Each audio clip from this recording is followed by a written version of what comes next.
climax to a destined fight.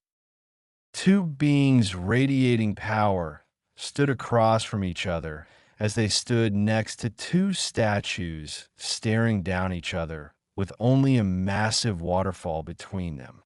The statues were of Hashirama Senju, the first Hokage, and Madara Uchiha, the founder of the Uchiha clan, the co-founders of Konoha. Standing next to the statue of Madara was a being with light black hair, dark skin black, with hand-like wings sticking from his back, wrecking the back of his blue shirt, bearing a red and white fan, the symbol of the Uchiha. This being is Sasuke Uchiha, the last and youngest of his clan, embracing the power of the cursed seal of heaven given to him by the snake's son Nin Orochimaru with a promise of power. Standing across from Sasuke and next to the statue of Hashirama was a boy with spiky blonde hair and wearing an orange jumpsuit. Bubbling red chakra was surrounding him in the form of a one-tailed fox. This boy is Naruto Uzumaki, the #1 hyperactive knucklehead ninja of the Leaf, and the Jinchuriki of the mighty Kyuubi no Kitsune, the strongest of the nine-tailed beasts. Naruto's piercing red, fox-like eyes glaring into the black Sharingan eyes of the demonic Sasuke, as both began powering up their ultimate jutsus. Naruto's Rasengan and Sasuke's Chidori after the jutsus were finished. The power of the Kyuubi strengthened Naruto's Rasengan, turning it slightly purple and increasing the rotation a bit, while the power of the curse mark turned Sasuke's Chidori pitch black. They leapt towards each other, reared their arms back, thrust them forward. Chidori / Rasengan. Their attacks struck, creating a sphere of energy. When the chakra spike subsided, Naruto started leaping away from the Valley of the End with an unconscious Sasuke on his back. The pain from their fight and the Kyuubi's healing factor much slower than usual. Naruto was beginning to pass out from the pain. Right before losing consciousness, Naruto fell from the tree he was on, but was caught by a leaf jounin with his headband over his left eye, a mask covering the lower half of his face, and gravity defying silver hair. Kakashi Sensei, Naruto said before losing consciousness. Rest now, Naruto. I'll take you and Sasuke both back home to recover, Kakashi said as he started jumping to Konoha with 2 genin on his back. Konoha main gates. A young pink-haired girl with a leaf headband tied around her hair waited at the gates for her blonde-haired teammate to come home with her beloved Sasuke-kun. As she waited, she saw the gravity-defying silver hair of her sensei, Kakashi Hitaki, and immediately ran to the gates with the 5th Hokage Tsunade Senju. Upon meeting Kakashi at the gates, the both saw a beaten and battered Naruto Uzumaki and Sasuke Uchiha. Her skills as the world's greatest medic Nin allowed Tsunade to already tell their conditions just from looking at them. Sasuke had minor injuries and slight chakra exhaustion, but Naruto was way worse for wear. He had a severe case of chakra exhaustion, broken rib cage, a concussion, and a large hole in his chest and lung. What the hell happened to Sasuke Kun? Screamed the Uchiha's banshee of a fangirl as she glared at the unconscious Naruto. Be silent, Sakura. Kakashi, take those 2 to the hospital immediately. Ordered Tsunade to her own shinobi. It seems Naruto did something not even Jiraiya could do and brought back his best friend before he turned traitor. Tsunade thought, that boy will be the greatest shinobi in the world. I can tell just from this successful mission. Nightmares, fears, revelations, and secret plots. Sasuke's dream. Sasuke was watching Konoha burning to the ground, surrounded by the corpses of every last ninja he knew. Almost every ninja was lying dead at the feet of a man laughing, as if he were more deranged than even Orochimaru. Sakura, Kiba, Ino, Niji, Tenten, Lee, Hinata, Shino, Choji, Shikamaru. Out of all the corpses of the Rookie 12 surrounding him and the Madman, there was only one missing from the entire group. Naruto Uzumaki. As he looked around for him, Sasuke was beginning to panic, at least hoping to find his best friend so they can fight the man who torched their home. But the more he searched, the more he couldn't find him. Naruto! Where are you, Naruto? Sasuke shouted, afraid to fight this lunatic alone. Suddenly, upon hearing his voice, the madman stopped laughing. Naruto died a long time ago, Sasuke, spoke the murderer in a familiar yet emotionless voice. What do you mean Naruto can't die? He has to stop you and become Hokage. And how do you know my name?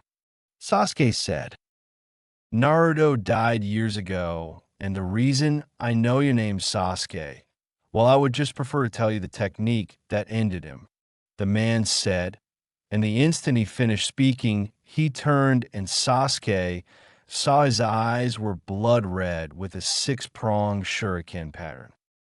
Who are you, and how do you have the Mangekyo Sharingan? Asked Sasuke, now completely terrified. Simple, Sasuke, said the man as he walked into the light, revealing his face. I gained it from killing my best friend, and, frankly, it was the only thing Naruto was good for. Plus, thanks to him, I was able to kill Itachi with these eyes, and Orochimaru's teachings helped give me an edge. Sasuke glared at his future self as fear replaced by rage and hatred. He activated his Sharingan and Curse Mark Stage 2 and began to charge up his Chidori. I'll never become you. I'd rather marry Sakura than be you. And compared to you, Itachi's a saint. Chidori, Sasuke shouted and struck his future self with the Chidori. Konoha Hospital. Sasuke awoke with a start drenched in a cold sweat and began looking frantically around him. Seeing he was in a white room, he realized he was in the hospital. Seems I'm home, but what happened after I lost to Naruto? Oh no, Naruto, thought Sasuke as he began panicking. Through his panic, he got out of his bed, left his room, and began to try and find out what happened to Naruto, but was stopped by an Umbu. Sasuke Uchiha, you are forbidden from leaving this room until Lady Hokage deems you of sound body and mind, and no sooner than a week at the earliest. Spoke the Umbu. At least tell me what happened to Naruto. Is he all right? Asked Sasuke, worried for his best friend. Unfortunately, no one knows Uzumaki's condition except the Hokage, and refuses to reveal anything. The Umbu replied, I bet the instant I get out of here, Tsunade is going to lock me up for the rest of my life. Sasuke said, actually, the council is trying to prevent that, and they're pushing for you to be promoted to Chunin as well as the punishment of Uzumaki. Replied the guard. Punishment for what? Replied Sasuke, shocked and appalled by such a thing. For an unprovoked attack on a fellow Konoha shinobi. Now, please go back to bed and get some rest, Uchiha-sama, replied the Umbu. So Sasuke had no other choice but to go to bed, and eventually he fell asleep, once more praying that he didn't have that nightmare again. Naruto's room before Sasuke's nightmare. A Yamanaka under orders from the council, without the notice of Inoichi or the Hokage, was in Naruto's hospital room as the blonde was asleep performing a mind walk on the unsuspecting blonde to look for anything from the Sasuke retrieval mission to get Naruto banished, stripped of his ninja rank, or executed. He seems the brat used the Kyuubi's chakra and fought Uchiha-sama during the mission. Seems like the proof I need if the story is twisted enough in our favor. The Yamanaka thought to himself and disappeared in a Shushin. Council chamber during Sasuke's nightmare. So what did you find out during the mind walk, Yamanaka?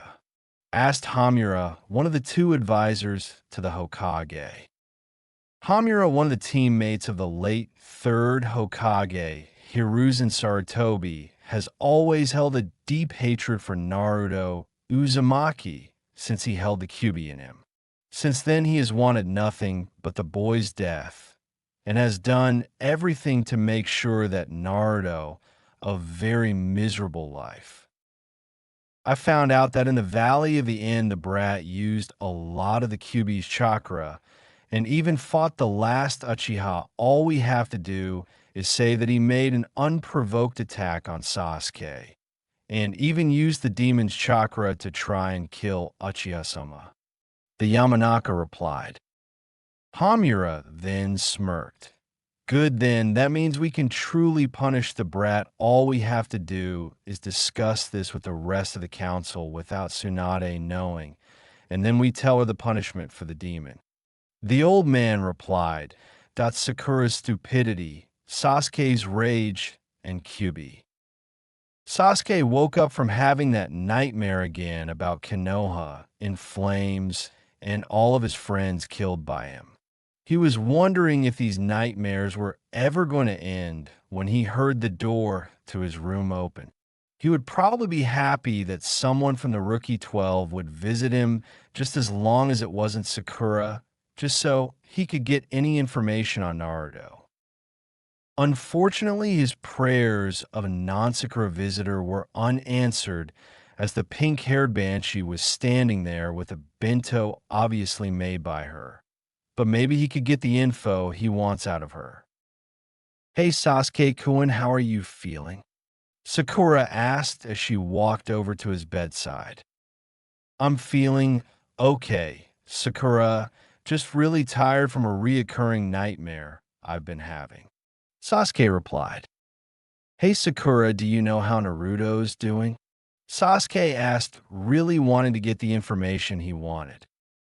Who cares how that loser is? He'd be better off dying in his hospital bed. And if he's alive, he'll lose everything he has for hurting you. Sakura said without thinking. Sakura, Naruto's our teammate, yet you're treating him like shit. Why? Sasuke said, highly irritated. Naruto's a loser who has no right to live, and he always gets in the way of us. Not to mention, everyone hates him. Plus, I heard he's a monster. Stated the know-it-all banshee. Monster. Monster, you don't even know what happened to the Valley of the End, and oh, one does except me and Naruto. So why don't you or anyone else? Just ask me what happened, and I'll tell you even though it's a story I'm not proud of. Sasuke said after calming down from showing his rage.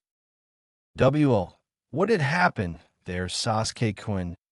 Sakura asked, scared of her beloved. Well, when Naruto finally caught up with me, I was standing on my ancestor's head while Naruto was standing on the first head. Naruto was trying to talk me into coming back, how I was hurting you, but I didn't care in the least. All I wanted was power to kill Itachi. It was then I turned and showed Naruto that half the curse mark covered my face and my eye was black with a yellow iris. I kept provoking him until he was literally trying to knock some sense into me, and I wanted him to fight me. until I charged at Naruto with a Chidori and he defended with a Rasengan. He wouldn't fight me seriously, at least he didn't until after I shoved a Chidori into his chest that Sakura gassed. Yes, Sakura did try to kill Naruto. And the things that sickened me to the core were that I enjoyed thrusting my Chidori plus. I was killing him to gain power because he is, or probably after that was my best friend. Sasuke said, telling most of the story. You unbelievable, you actually tried to kill him, Sasuke-kun. What happened next? Sakura asked, incredibly curious. Well, when I still had my hand his chest, the same red chakra you saw him use against Niji, and the same chakra I saw him use against Gaara flared around him, only I saw him grow claws and fangs, and his eyes turned red with slitted pupils. He grabbed me by the wrist and pushed me away, and our fight began anew. But this time he had the upper hand because somehow he was faster, even though I had been using the curse mark since before I struck him with my Chidori, and not even my Sharingan could keep up with him until it gained the final Tomo.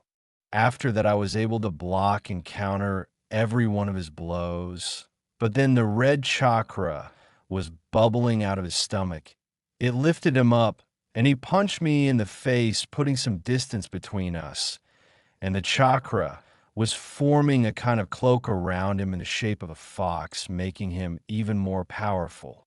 Sakura was even more shocked from that information. After getting a good thrashing, I was taking the curse mark's power to the second stage, turning my skin dark, giving me claws and fangs, longer, lighter hair, and black eyes around my Sharingan. After Naruto began another attack, a hand-like wing grew from my back, protecting me, and threw Naruto into the first Hokage's ankle.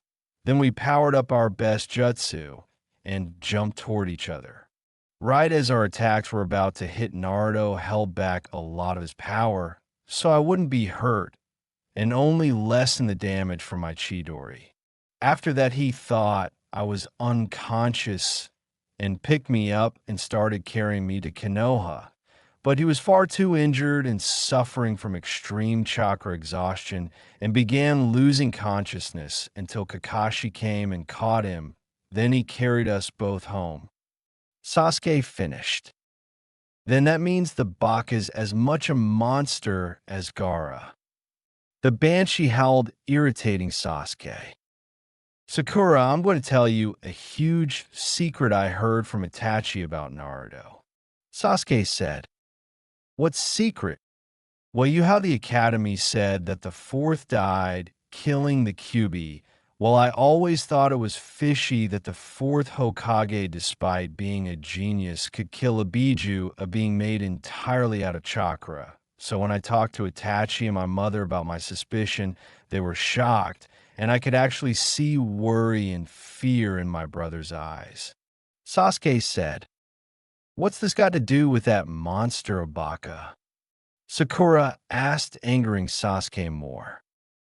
Itachi told me that the Academy lied to us, and in reality, the fourth Hokage didn't kill the Kyuubi, but sealed it in an infant that was born that very night.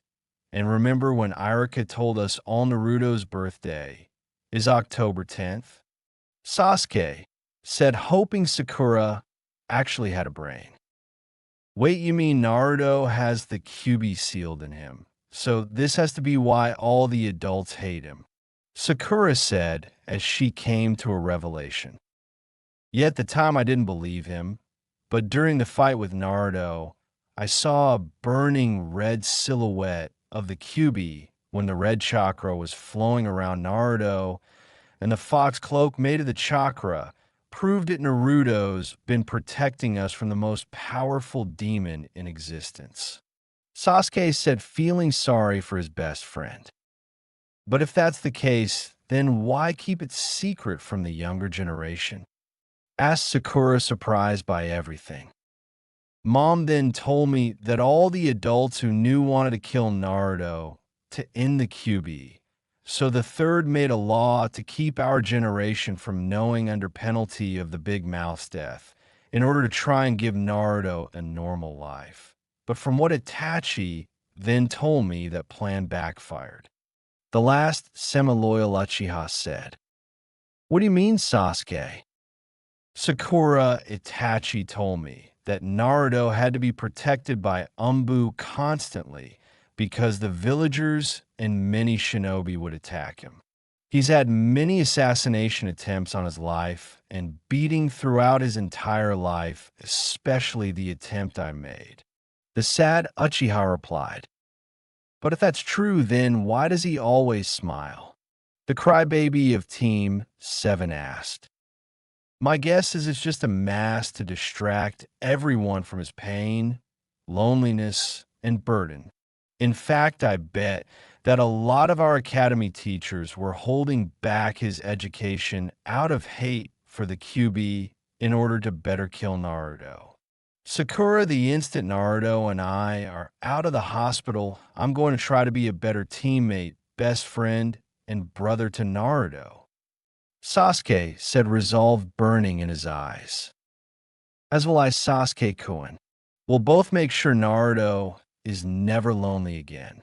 It's the promise of a lifetime. Sakura said with the same resolve as Sasuke. Talk with Kyuubi and more secrets. Naruto's mindscape after the mind walk. Naruto was walking through the sewer that is his mind until he got to the cage holding the powerful Kyuubi no Kitsune. When he got there, though, what he saw was not the big, scary nine-tailed fox, but a beautiful girl who looked to be 16 with flaming red hair, red eyes with fox-like slits, 9 fox-like tails, and wearing a beautiful fire-red kimono. This woman is the Kyuubi no Kitsune. And other than the Hokage, she's been helping Naruto since he could walk and talk. Hello, Naruto. Kyuubi said, anger clear in her voice. Hey, Q, how are you? Naruto asked, fear in his voice from recognizing Kyuubi's tone. You Baka, do you know how much damage your body took from that spoiled brat? And even after beating him, did you rest so I could fully heal you properly? Hell no, you didn't. You just kept pushing your body until it finally shut down on you, where you both would have died from the fall had Itachi not saved you. Kyuubi screamed at Naruto, worried about him and begging him to stop after the fight. Sorry, Q. I didn't want to give Orochimaru any opportunity to get the Sharingan. If I had, Konoha would fall easily with all the jutsu Orochimaru could then master with the copy abilities of the Sharingan. Naruto replied, True, but you could have waited at least 5 minutes for me to heal you a good bit, so you could meet Kakashi without passing out. Kyuubi replied, trying to give Naruto another option he could have had. Kyuubi, before I was conscious enough to be in my mindscape, I felt a chakra enter and exit my mind without coming through here. Naruto said, Must have been a Yamanaka working for the council to try and get you executed. Kyuubi replied, Yeah, I thought so too. But it will take a while for them to twist around the story, and the Yamanaka who did it can't falsify the memories in Inoichi's presence, or those fake memories would be revealed. Plus, I doubt the council's dumb enough to do that. Naruto said, agreeing with Kyuubi. For now, it's best you wake up since people are worried about you, especially that purple-haired Umbu in the cat mask. The vixen said to ease Naruto's thoughts. Yeah, you're right, Kyuubi. I do need to wake up. Although I didn't expect you, Gao, to be one of the Umbu guarding me. Naruto replied as he started to disappear from his mindscape. Naruto's hospital room. The instant he left his mindscape, he woke up to see Tsunade, the Jounin senseis, and most of the rookie 12 except Sakura and Sasuke surrounding his hospital bed. All of them looked excited that he's awake, but just before Tsunade could kill him in a hug, Jiraiya blocked her. "Glad to see you're finally up, Naruto," the Toad Sage said, smiling down at his third student. "Glad to be up, Sensei," Naruto replied, smiling up at the sage who trained him more than Kakashi did. Upon Naruto's reply to Jiraiya, Kakashi lowered his head in shame that Naruto acknowledged Jiraiya as a sensei. "Naruto, what are you talking about? That's Jiraiya, one of the three Sannin, not Kakashi." Ino Yamanaka spoke out. "Actually, young lady, in a way, I am one of Naruto's sensei," Jiraiya replied, confusing a lot of the Genin and Jounin. "Jiraiya taught me during the last month of the Chunin exams, and again when we were searching for Tsunade Bhon," Naruto replied, surprising them.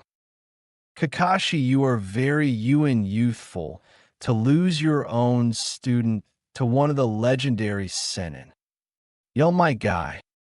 Well, Guy Sensei Kakashi Sensei didn't teach me anything other than tree walking and the importance of teamwork, which, unlike Sakura and Sasuke, I took to heart, while Jiraiya Sensei taught me water walking, summoning, and the Rasengan."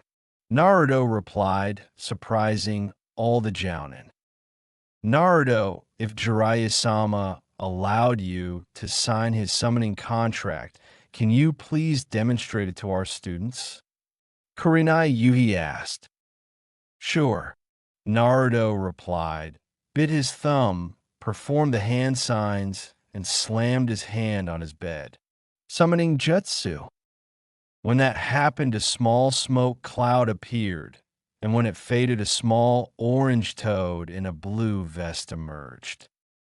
"Hey Naruto, what's up? We heard about your battle in the Valley of the End, and Dad kept demanding Jiraiya summon some of us to visit you. Pops is going to be so happy you're alive. He said to me and Gamatesu that if you died, he was going to hop down from MT Mayaboku and squash the guy that killed you."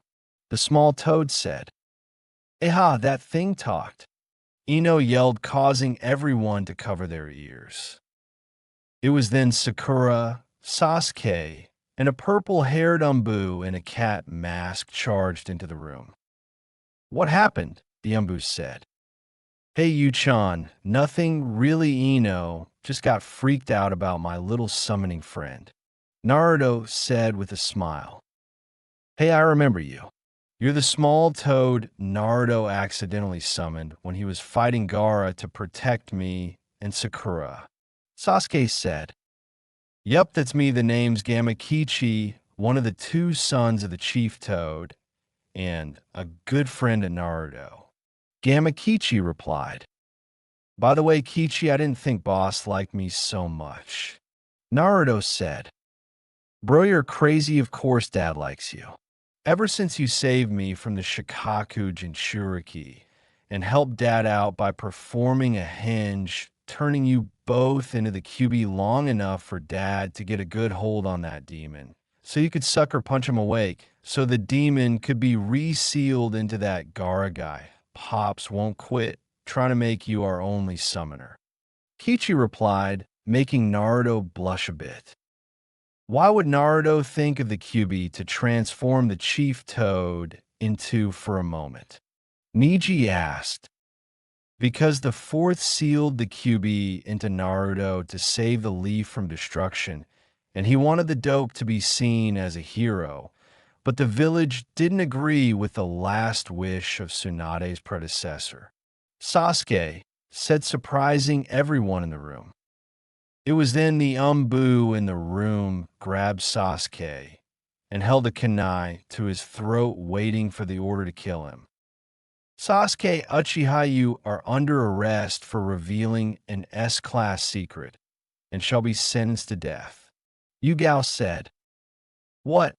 Almost all the Genin except Naruto screamed. "Sasuke," Naruto said, "how did you know about that?" "Simple, Naruto. I started getting suspicious about how the fourth defeated the Kyuubi, since a Biju is impossible to kill. And once I told my suspicion to my mother and brother, they told me about it, as well as the law of the third, made to keep our generation from knowing, so you could hopefully have a normal life. At first I didn't believe them, but your fight with Gaara and our fight proved them right. Not only that, but my mother told me that Jinchuriki like you and Gaara are forced to live the lives of loners hated and feared for what you contain when all you want is friendship, love, and to be acknowledged as humans instead of monsters and weapons to be used and destroyed. Sasuke said, surprising everyone. Well, Sasuke, if you know all this, why reveal it to everyone on penalty of death? Tsunade asked, wondering how much of his mind Sasuke lost. I'm doing it so everyone can get a look at the true Naruto Uzumaki. After all, Naruto should rightfully be Rookie of the Year, since he was personally taught by my brother behind everyone's, including the third's backs. In fact, Naruto would be if not for the teachers in the academy who all had a chip on their shoulders. But after that, Naruto decided to play the fool to receive attention instead of hate.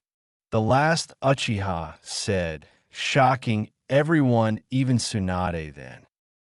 Wow, Itachi really wanted us to be friends, that he'd tell his baby brother some of my secrets. Naruto said, chuckling a bit. Wait, Naruto, Sasuke's telling the truth. Tintin asked, still shocked. Yep. And there's a reason my Jinjutsu is non-existent. The blonde in bed said. Oh, and what reason is that? Asked Asuma Sarutobi. It was a Naruto made and hand sign and said Kai. After that, a wave of chakra enveloped the room, signaling the release of a Jinjutsu. It was then everyone saw Naruto's place a young blonde an inch or two taller than Sasuke, with the body of a jounin, with a couple of scars on him. I've been in a constant Jinjutsu for years, hiding from those who thought I was cute. And if I became Rookie of the Year, those fools throughout the village would believe she was influencing me. Naruto replied, wait, the Kyuubi is a GG girl? Asked a surprised Hinata Hyuga. Yep, and she agreed that hiding the intelligence, skills, and jutsu I learned from her and Itachi was a good idea. And before any of you say anything, she didn't attack by choice. Naruto replied to Hinata. What do you mean, Naruto? Asked Tsunade. Simple Q was attacked and controlled by someone all of us thought to be dead since the time of the first. Naruto said, well, who is it we need to bring him to justice for all the suffering you went through? Sakura said, surprising Naruto. It was an eternal Mangekyo Sharingan that controlled her and caused the deaths of my parents. Naruto said, wait a minute, there's only one person to ever have that, and that was Madara Uchiha. Sasuke said, yeah, it turns out those eyes of his made him immortal and allowed him to extract Q from her previous host, my mother Kushina Uzumaki. Naruto said, sadness in his voice. Wow, so it seems my brother and I aren't the last remaining Uchiha in the world. The founder of our clan still lives and ruined my best friend's life. Sasuke said, hold it, Uchiha, you've no right to call my student your best friend when your team almost became younger replicas of the Sannin. Jiraiya said to Sasuke. Jiraiya, right, Sasuke, you almost became a traitor for power, the same reason Orochimaru left. And just like that snake, you nearly killed your teammate who wanted to bring you home. Tsunade said, still I think of Sasuke as my best friend, and he's not entirely like Orochimaru. Naruto said, what do you mean, Naruto-kun? Lee asked. Sasuke is doing this to redeem himself, while Hebe team seeks no redemption, only destruction. Naruto replied, yeah, and from the fact that no one's tried to kill you, Naruto, it seems nobody in here cares you got the Kyuubi.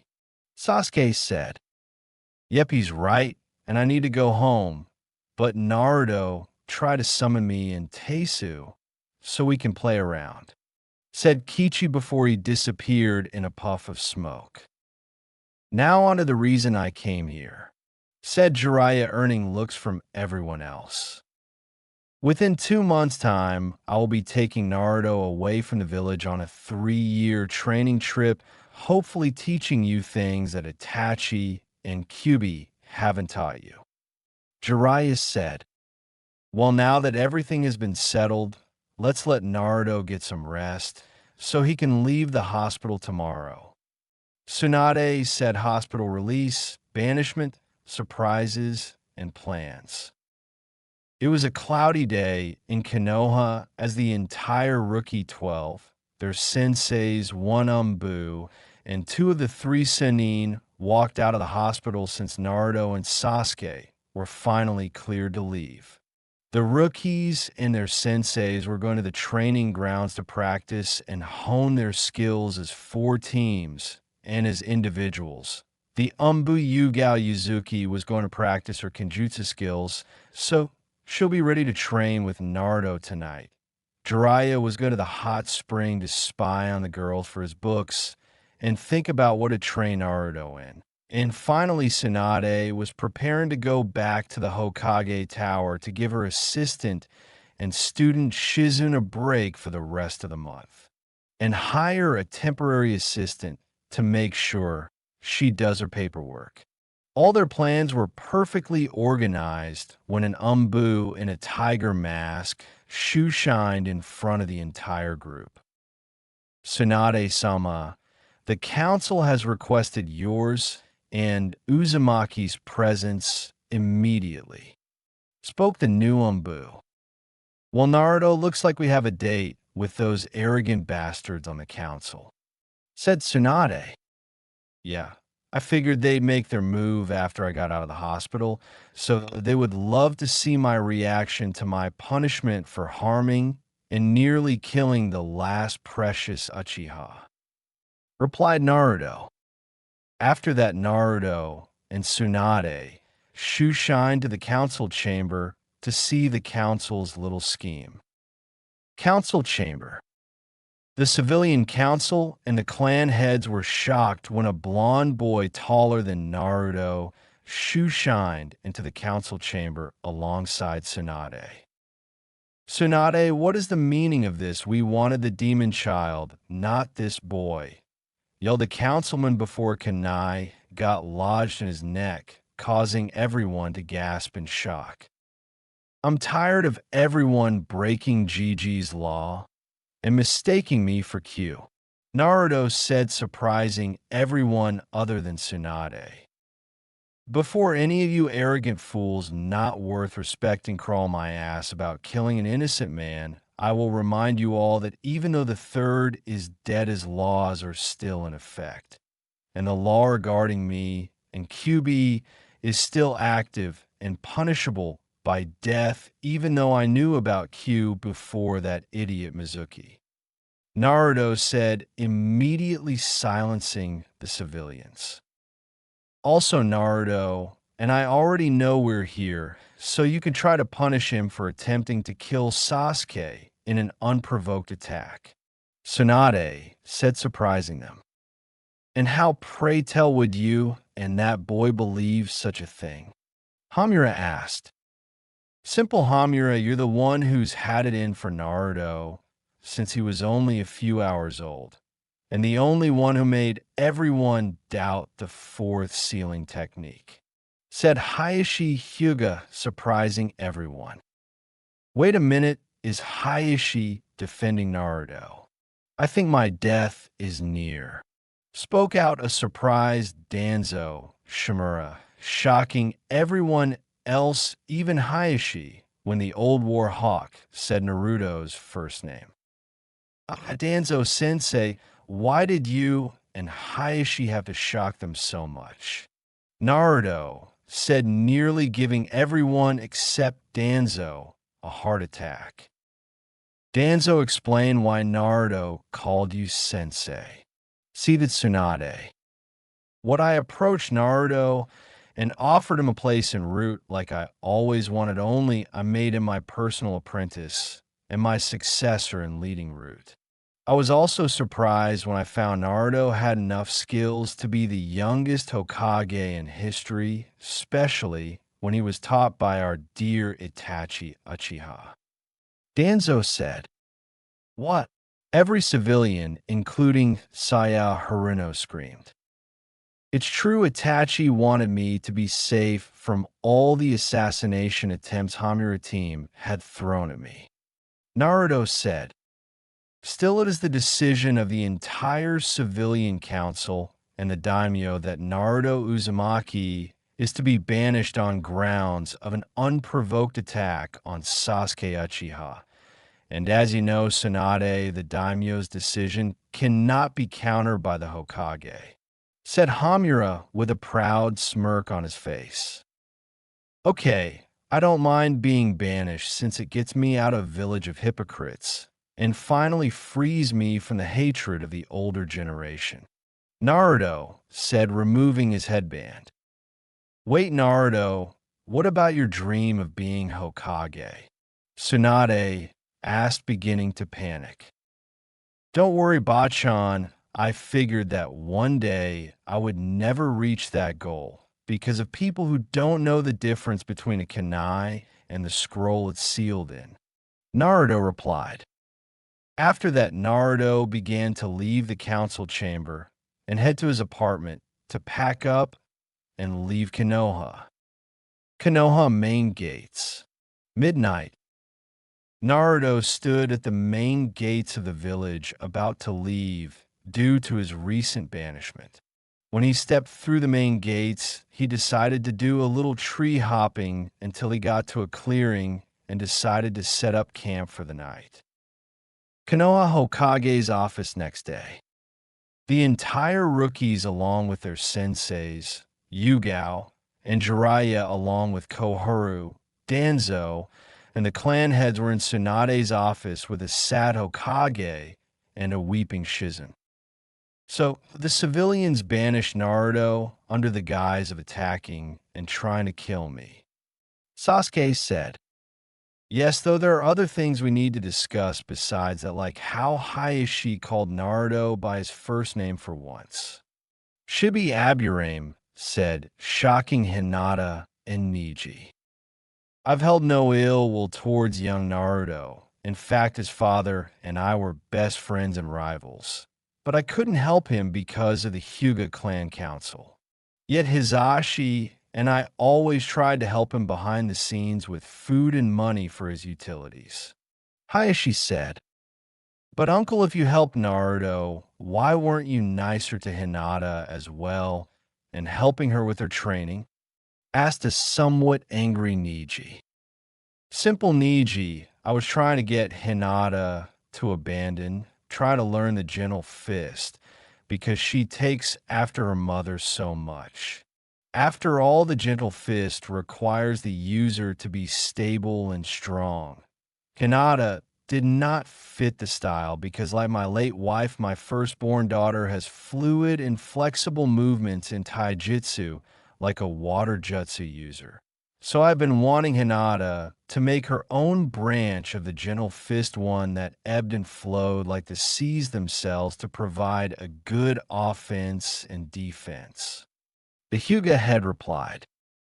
Now, Hayashi began, we should discuss Danzo training Naruto behind the third's back. This statement shocked the jounin in the room.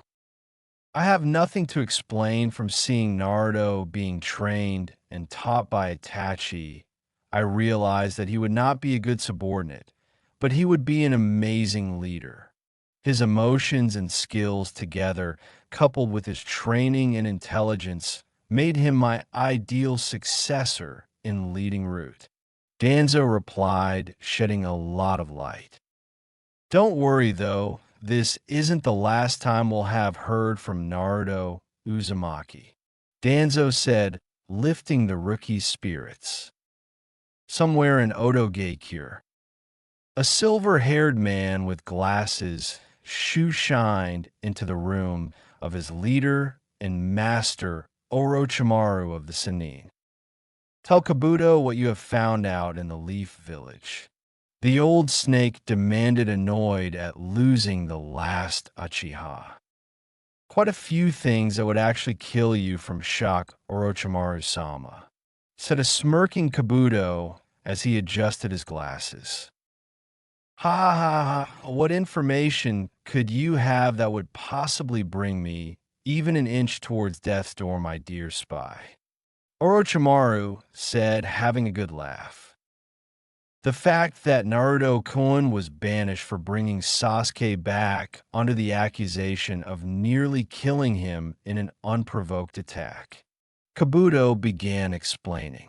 As well as during the council meeting, it was revealed that Naruto-kun was revealed to be trained by Itachi and Danzo, and he is to take Danzo's place as leader of Root when the old War Hawk dies. Kabuto finished. What? The old snake screamed from shock and clenched his chest in pain from a severe heart attack before being saved by his right-hand man. If Naruto is so powerful, then he is quite a prize, and now that he's no longer in the Leaf, we can make a move to try and bring him to our cause. Orochimaru said, smiling from the fact that the Jinchuriki seemed to be more powerful than anyone could imagine. What do you wish to do, Orochimaru-sama? Kabuto asked. We're going on a fox hunt, the Sennin replied with a smirk. Soon, Naruto-kun, soon you'll be mine, thought the old snake. Plans of masters and apprentice. Morning after Naruto's banishment.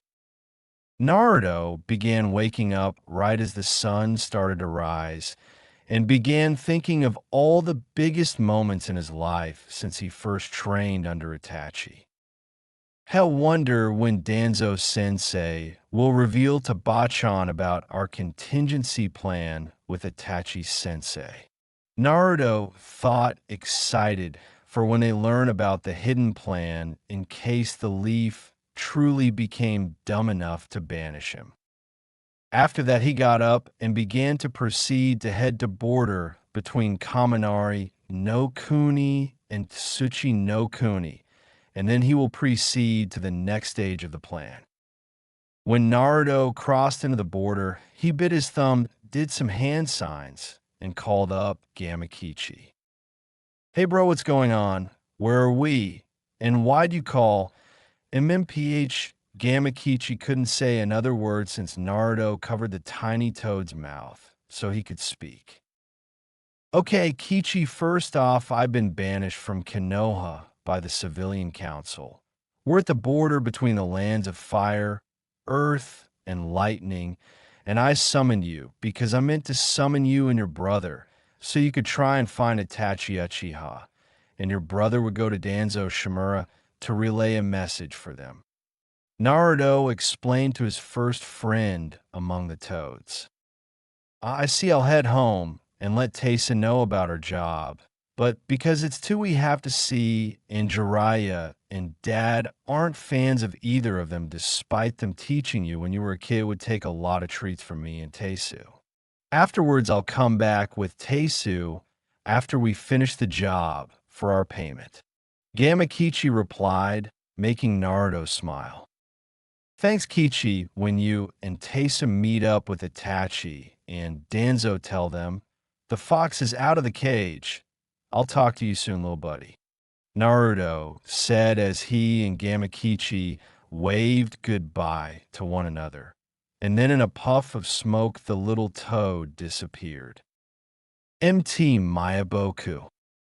Once Gamakichi got back home, the little guy was hopping around the mountain to find his dad and brother to let them know of the message assignment Naruto gave the sons of the chief toad. After a while, he found them among a grove of giant mushrooms, with Gamabunta relaxing seemingly in a trance. Little did the little toads know their father was remembering his childhood with the toad sage Jiraiya, especially since he was in the area they met when the idiot tried to summon something without a contract only to wind up in the realm of the toads.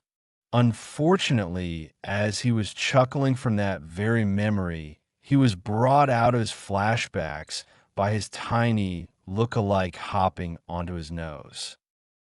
Gamakichi, you better have a good reason as to why you haven't been seeing a lot the past couple days, or else I'll leave you with Fukusuka-sama and Shima-sama. Bunta said, feeling annoyed. He hasn't been able to spend time with his sons after getting much closer to them ever since Naruto first summoned him. Oh, I've been summoned by Naruto 2 days in a row, Pops, and my head was spinning from what I learned yesterday. Today, however, I was going to tell you everything, but Naruto summoned me, trying to summon me and Gamateisu to relay a message to Itachi Uchiha and Danzo Shimura. Gamakichi replied to his dad. Why would Naruto wish to speak to the man responsible for the Uchiha massacre and the leader of Root? Gamabunta asked, really confused. Actually, it turns out Naruto isn't stupid, and he's far stronger than all the Sannin when he's at his best. The reason for that is because as a child he was taught and trained by Itachi, and after the massacre he was trained personally by Danzo, made a member of Root, and named Danzo's successor to lead Root when the old man dies. He also knows his heritage. As for wanting to get in touch with them through me, and Taisa Naruto was banished from Konoha by the Civilian Council because they banished him for hurting the youngest Uchiha in an unprovoked attack. The tiny toad told his dear dad, who was beginning to lose his temper with the civilians of that village. What they did to Naruto and Izan was very mean. I'll help him get that message to those guys. Gamateisu said with a fire burning in his eyes to help his best friend. Well, Boy Sensei and every other toad summon actually favor Naruto over Jiraiya, the only human I knew when I was just a bit older than you two.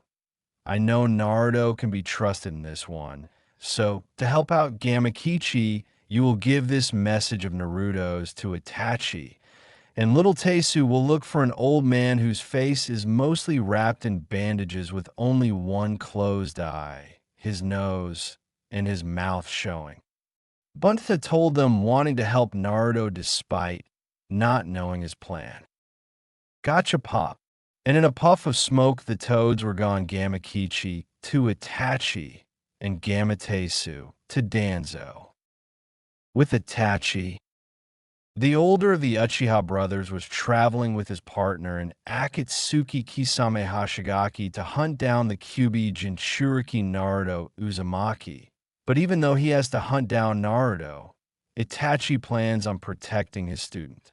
There was just one questionable obstacle, and that was his blue-skinned partner and former member of the Seven Swordsmen of the Mist, Kisame. I hope Naruto is okay after all. The last time I met up with my only student wasn't on the best of terms since Kisame, and I have to capture the Biju. I can't wait to turn on the Akatsuki. After all, the only ones I consider remotely deadly are Pain and Madara. Thought one of the last Uchiha in the world. His thoughts on Naruto were cut short when he heard a poof sound nearby. Apparently from the look on Kisame's face, he heard it too. Kisame, I'll investigate that sound. You find us a place to rest for the night. We need to be at our absolute best when facing the Kyuubi Jinchuriki. Itachi ordered his partner. All right, Itachi, after all, not many shinobi can stand against us, even when separate. Just try not to use your Mangekyo Sharingan we wouldn't want you going blind on us. Kisame replied with a smirk. After splitting up Itachi, went to where he heard the noise to see an orange toad sitting in front of him. Yo, you Itachi Uchiha? Asked the now revealed summoning toad. Yes. Why are you here since I doubt Jiraiya of the Sunnin knows where I am? Replied a curious Uchiha. The fox is out of the cage, was Gamakichi's simple reply. Where is he? Itachi asked, completely shocked. Border between Hai, Kaminari, and Tsuchi no Kunis. The little toad answered. I see, tell him I'll meet him soon. Itachi ordered Gamakichi, who then disappeared in a puff of smoke. So, when are we going to meet the little brat now that he's out of Konoha? Kisame asked from behind Itachi. After I take care of a loose end. Itachi replied, preparing to kill Kisame. Relax, I'm not going to hurt the kid. I plan to betray Akatsuki with you and help out the kid once I know the plan. Kisame replied, calming his partner. Then let's go. And with that, Itachi and Kisame shoeshined to Naruto. Root headquarters, Danzo's office. Danzo was looking over the progress of all his root operatives when a small yellow summoning toad appeared in front of him. A summoning toad, eh? So what message does Naruto have for me? Danzo asked, smiling as he sat back in his chair. The fox has left the cage. Gamateisu replied, instantly causing Danzo to stiffen with excitement. Where can I find my old apprentice? Danzo then asked, eager to begin the plan. The border between Hai, Kaminari, and Tsuchi no Kunis. The young toad answered without a second thought. I see a perfect meeting place. You can go home now, young toad. I have business to attend to, and be sure to let Naruto know Root will see him soon. Danzo said before Teisu left in a puff of smoke. After Gamateisu left, Danzo summoned all the members of Root to the main training field. Root Weed, is time to commence contingency plan Root. Danzo announced, bringing back the emotion of shock to every Root operative. With Naruto, just as soon as Gamakichi and Gamateisu left their targets, they appeared to Naruto at the exact same moment. Message delivered, bro. The young toads said at the same time. Great job, guys. Go home now. And be sure to tell big ol' Bunta I said hi. Naruto said before the toads waved and went home. Things are going to be changing in the elemental nations big time. Naruto thought as he prepared to meet his senseis and begin his destiny. A zombie, an immortal, a cat, and a fox. It's been 2 days since Naruto summoned Gamakichi and Gamateisu and had them deliver the message to Itachi and Danzo, and now he's been waiting patiently by himself, anxious to put their contingency plan into action. Little did Naruto-chan know he was about to have some company, and one of them has history with his tenant. Location near Naruto. 2 men were traveling down a road between the borders of Kaminari and Tsuchi no Kunis. One had green eyes as dark as emeralds, while the rest of his face was covered by a mask, and his headband bearing the symbol of Takigakure, the hidden waterfall village. The other had silver hair, dark red eyes almost reminiscent to dried blood, an amulet marking him a Jashinist, and his headband had the mark of Yukigakure, the village hidden in hot water. The 2 most worrisome things about these men were the slashes through their headbands marking them as missing Nin, and the black cloaks with red clouds showing they were the group known as Akatsuki. These two men are Kakuzu of Taki and Haiden of Yuka. At the moment, these two men were going down the path with an unconscious woman wearing the clothes of a jounin draped over Haiden's shoulder. Oi, Kakuzu, when are we going to start removing the biju from this bitch? I'm getting sick of carrying her all the fucking time. Whined the annoyed immortal. Soon, Haiden, but if you don't quit whining like a spoiled child, you won't live long enough. Kakuzu replied, highly annoyed with his partner. Yeah, you keep saying that, and I'm getting sick of it. I haven't been able to sacrifice anyone in the name of Jashin. And I'm getting so pissed, I'm very tempted to sacrifice this bitch to my lord. Spoke Haiden. You know, Leader Sama would literally have your head for killing her before we extracted the biju, and I would rip your arms off before you killed me. The masked man replied. Also, hunting the Jinchuriki is counterproductive to me, providing the Akatsuki more funds. Geez, what's with you and money, Kakuzu? Sometimes I think you're completely obsessed with it. Haiden spoke to his partner. No more than you are with your religion, and we're near the exact center between Hai, Kaminari, and Tsuchi no Kunis, replied the waterfall rogue.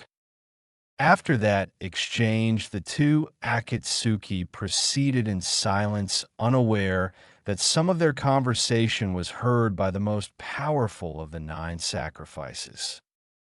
With Naruto was planning to prepare one of his many instant ramen cups for a before-training breakfast and was on his way to a stream to get the water for it when he immediately saw 2 men wearing cloaks of the Akatsuki. Deciding he didn't want to be spotted by the S-rank Nuke Nin, he leapt into the bushes and decided to spy on his enemy.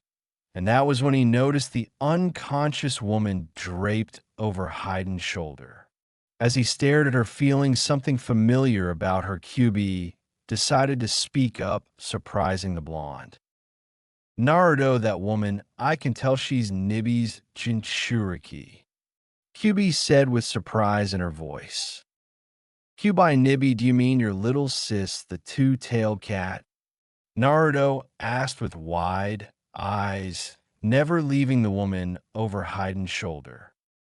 Well, since those two are about to speak, how about we listen in on them by focusing my chakra in your ears? She replied easily. After that, he did as she said and listened in on the entire conversation. Oi, Kakuzu, when are we going to start removing the biju from this bitch? I'm getting sick of carrying her all the fucking time. Whined the annoyed immortal. Soon, Haiden, but if you don't quit whining like a spoiled child, you won't live long enough. Kakuzu replied, highly annoyed with his partner. Yeah, you keep saying that, and I'm getting sick of it. I haven't been able to sacrifice anyone in the name of Jashin. And I'm getting so pissed, I'm very tempted to sacrifice this bitch to my lord. Spoke Haiden. You know, Leader Sama would literally have your head for killing her before we extracted the biju, and I would rip your arms off before you killed me. The masked man replied. Also, hunting the Jinchuriki is counterproductive to me, providing the Akatsuki more funds. Geez, what's with you and money, Kakuzu? Sometimes I think you're completely obsessed with it. Haiden spoke to his partner.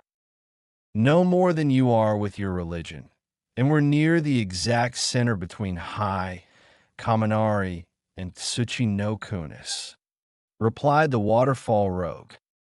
After hearing all of that, Naruto was starting to let Kyuubi's chakra flow if he hadn't realized what he was about to do. After he calmed down, though, he started to form a plan after hearing their conversation and decided to test if Haiden was truly immortal. It was then Naruto rolled up his sleeve and flooded a seal on his arm with enough chakra that he was able to unseal an umbu sword courtesy of his days en route, and started one-handed seals. Wind style, air bullet jutsu. Naruto whispered after he threw his sword at Kakuzu's back, piercing his spine and heart and pinning him to a nearby boulder. Who the fuck is the dead bastard that did that? First one to guess who it is that yelled that gets points to being a beta? After striking Kakuzu, Naruto performed a Shushin to get behind Haiden, and with a second sword chopped off his head and sliced his limbs off his torso. After that, he took the unconscious Jinchuriki and moved her away from the battlefield. What the fucking hell, who the hell are you to chop me to bits and pin Kakuzu to a tree like that? Haiden yelled at the top of his missing lungs. I admit, to get us like this, whoever this person is, he is very impressive. Kakuzu spoke, surprising Naruto, who thought Haiden's partner was dead.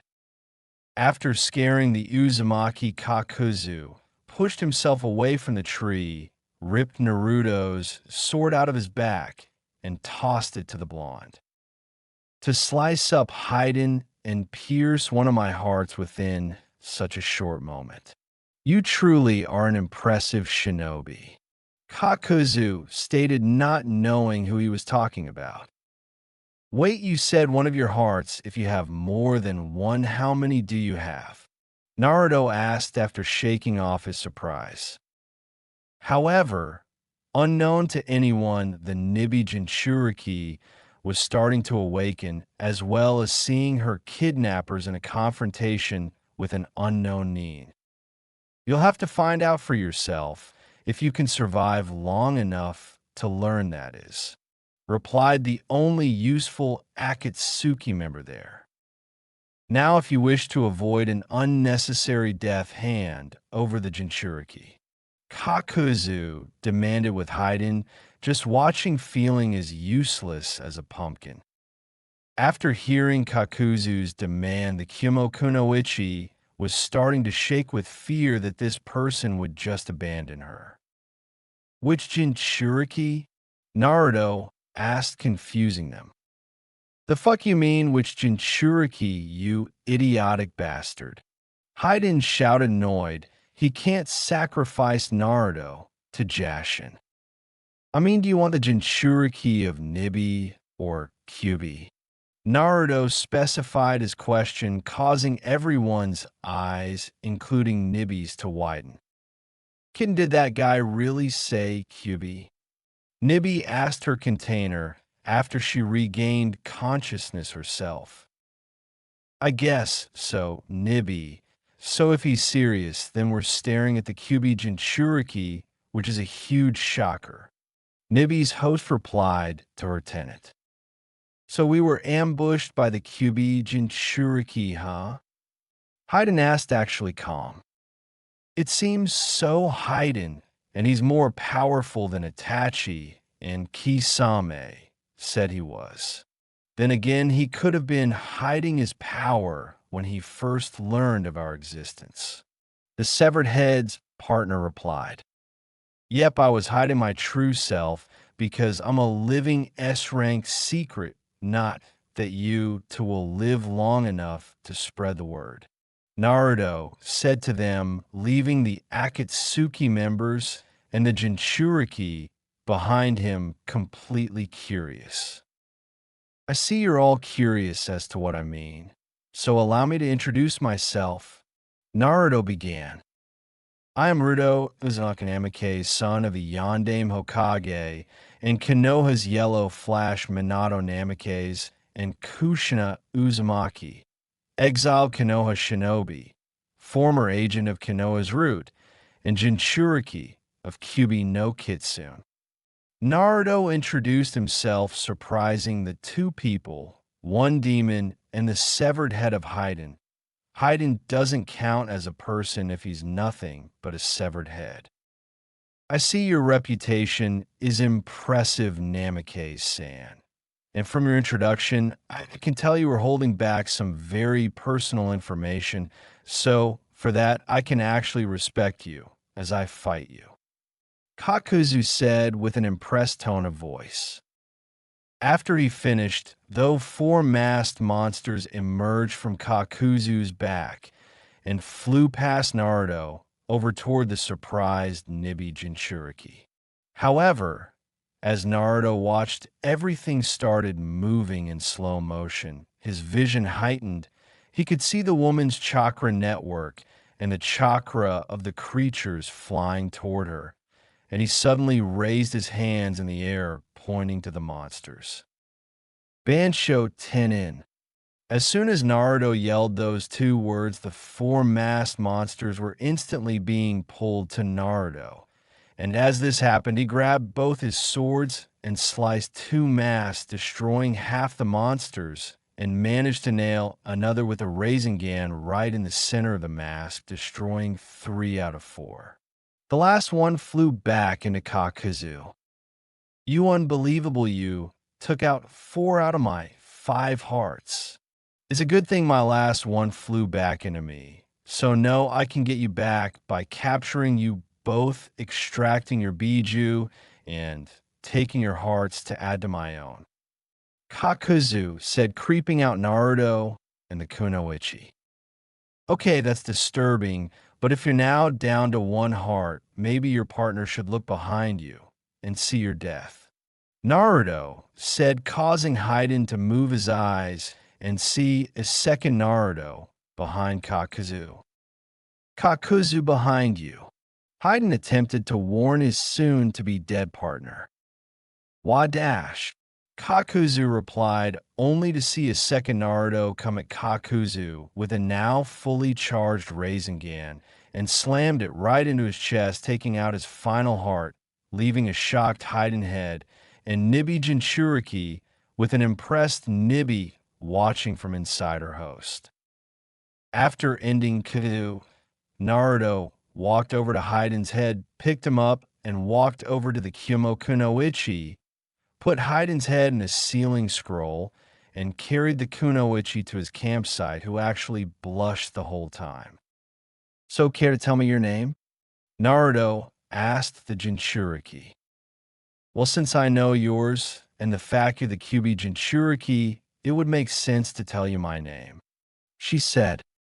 "I'm Yujito ni the Nibi Jinchuriki. Thanks for helping me, even though there wasn't much reason to," Yujito told him. "Actually helping a person in danger is enough reason. The fact that you're a Jinchuriki like me is just more motivation, especially since that Kakuzu guy said that once he captured us, our biju would be extracted.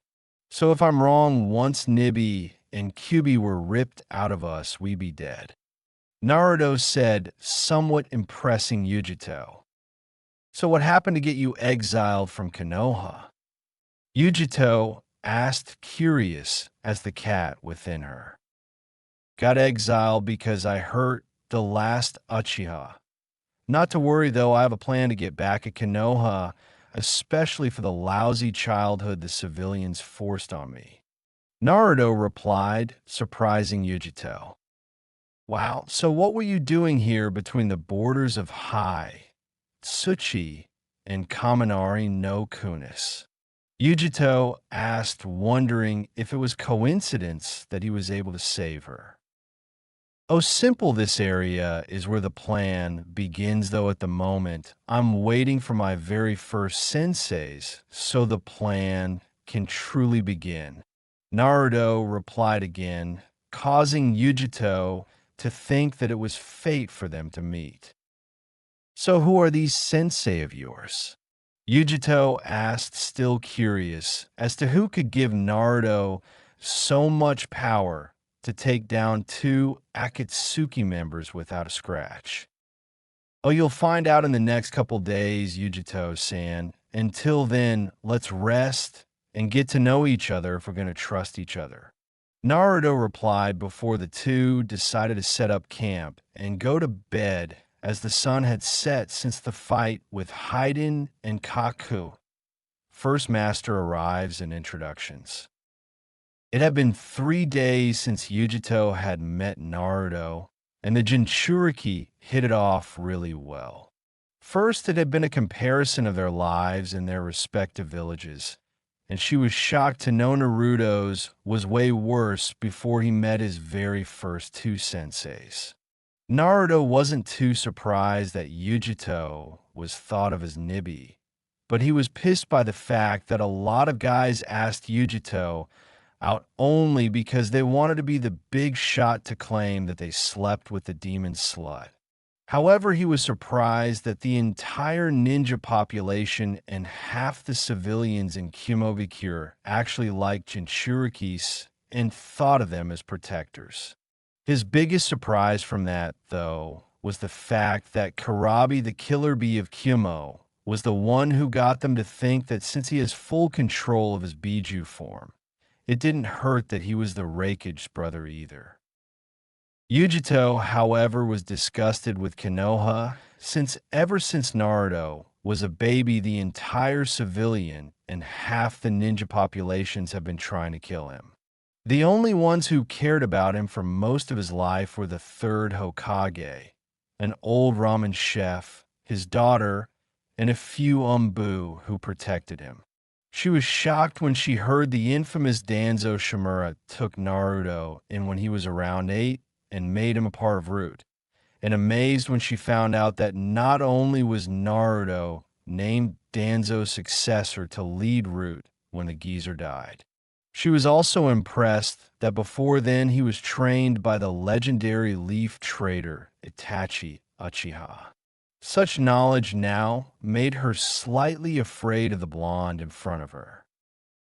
Ever since then, the two have been making sure their campsite doesn't get any unwanted guests. As Naruto was preparing a few fish over a fire, he was thinking if he should tell Yujito his last secret. Go ahead, Kit, go on and tell her that her mentor Kurabi isn't the only one with good control over their demonic chakra, since I personally taught you to control up to 7 tails. Q said with a mix of pride and arrogance. Hey, Yujito, Naruto said. Yes. Which Biju does Kurabi contain? Naruto asked, wanting to know before telling her. He's got Hachibi, the 8-tailed octobull, as he calls it. She replied, wondering why he'd ask. Suddenly, after Yujito answered, that question red chakra started forming into a fox shape with 4 tails already formed and 3 more tails on the way. And Naruto, what are you doing? Yujito asked, afraid. You said we had control over all 8 tails. Well, I wanted to show you how much control I gained over Q's since she taught me to control up to 7 tails so far. Naruto replied, his with 7 chakra tails wagging behind his cloaked body. WL, I don't know whether to be terrified of your power or listen to Nibi. Yujito thought out loud. Oh, kid, if she talks to Nibi-chan, then I should tell you now, before it's too late. Kyuubi spoke out in Naruto's head. Before what's too late? He replied to his partner. Before you lose your virginity, because Nibi is a sex-crazed feline, and the one Biju that would try to mate with any strong man, and I bet hearing about every one of your senseis is making her pretty damn horny. He replied with a smirk. Wow, really? So I'm guessing that Nibi would want Yujito to do it with me. The more she learns about me, that impresses her, huh? Naruto asked, probably betting Kyuubi doesn't know what he's planning. After that mental conversation, Naruto and Yujito both sensed something, or in this case, some things, as 2 Akatsuki members appeared in front of the Jinchuriki. And when the 2 saw who the members were, Naruto was slightly happy since the 2 were Itachi Uchiha and Kisame Hashigaki. Itachi-sensei, it's great to see you, but what's the walking sushi buffet doing here? Naruto asked, causing different reactions to Kisame's nickname, a smirk from the Uchiha, a giggle from the Jinchuriki, and a growl from the sushi buffet. Watch a kid or I'll let Shame Hata absorb your chakra slowly, so you can feel every last drop of yours and the Nine Tails chakra be drained from you like a battery. Kisame threatened. Actually, that was a pretty funny comment, Naruto. I just think sushi here is a bit sensitive. Itachi commented with a smile, causing Kisame to look at his partner in shock. That's one reason Sensei always loved me, because I could make him laugh more than anyone else in his life. Naruto said with a smile, leaving Kisame looking even more fish-faced. By the Naruto-kun is that the two tails Jinchuriki hiding behind you, while giving Kisame and me a cautious glare. Itachi asked, looking at the wary girl hiding behind Naruto for protection. Yeah, by the way, would you happen to know a guy who could talk even as a severed head and a guy with masked monsters coming out his back? Naruto asked his very first sensei. Well, if the kid took down Haiden and Kakazu, then I'm extremely impressed with your former disciple Itachi. Our shark-faced friend spoke. Yes, it just proves that he can become a threat to Akatsuki and its destruction. So Kisame, this leaves us in an awkward position. Itachi spoke in an emotionless tone, letting everyone know he was serious.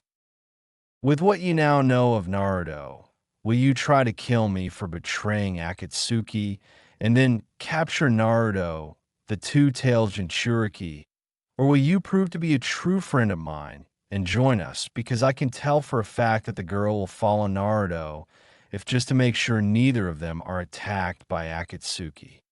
Itachi said, giving Kisame a big choice. Hey, relax, Itachi, the seven swordsmen of the mist used to be honorable warriors who swear on their blades to never betray a friend. So, I, Kisame Hashigaki, the monster of the mist, and former seven swordsmen swear to follow my friend and his disciple no matter what. The Shark Man replied, Good now, Naruto-kun. I don't recall hearing you introduce the girl to us. So may we now know her name? Itachi asked his favorite friend. After that, Exchange Yujito walked out from behind Naruto and looked at Itachi and Kisame. My name is Yujito ni probably ex Kumo ni now, Jinchuriki of the Nibi no Nakomata, and for now ally of Naruto-kun. She said, smiling at the last part and looking at Naruto with a slight blush. What she didn't notice, though, was that ever since she said Naruto-kun, she was getting a stern look from Itachi and a slightly surprised look from slightly blushing Naruto. Miss Nee, was it? Just so you know, no woman, not even I am Ichiraku, has ever called my student Naruto-kun and meant it. So until I learn that you truly like him, I will be watching you like a hawk. Itachi whispered in her ear so low that Naruto couldn't hear him. After hearing his subtle threat and comment about Naruto, Yujito was left wide-eyed, but she knew she had nothing to worry about. Since after being saved from two S-rank criminals and learning about his life, she can honestly tell Itachi that she genuinely cares for the blonde boy. Hey sensei, I was thinking about something Yujito said. Naruto spoke. What is it, Naruto? The Uchiha replied. Well, I was thinking maybe I could send a toad to Kumo to tell the Raikage and the Eight Tails Jinchuriki that Yujito is safe. She'll be traveling with us and warn them about the Akatsuki. And for that last part, you and Kisame might need to help me, since you guys probably know every last member of the organization. The blonde boy said, amazing everyone. That's actually a good idea, And it's a good way for Itachi and me to earn Yujito's and Kumo's trust, since we know the remaining members and their specialties. But Naruto would need to send a fast toad. Kisame replied, impressed by Naruto's plan. It is indeed a good plan, and the Raikage could aid us in our plan, Naruto. For now, though, let's tell the Raikage about Yujito's condition and the Akatsuki. Then we'll let him know of our plan. Naruto's first sensei said. After that exchange, Naruto summoned the best messenger toad he knew of, but he was busy, so Naruto had to settle with Gamakichi. Just kidding. Wrote the message for the Raikage and had Kichi go to Kumo as fast as the little guy could go. When that was finished, the group of now chose to wait for, in a couple more days Danzo would come. The plan would begin, and they would gain the help of all the shinobi villages that bore Jinchuriki, and even some that had no Jinchuriki. Second sensei and message.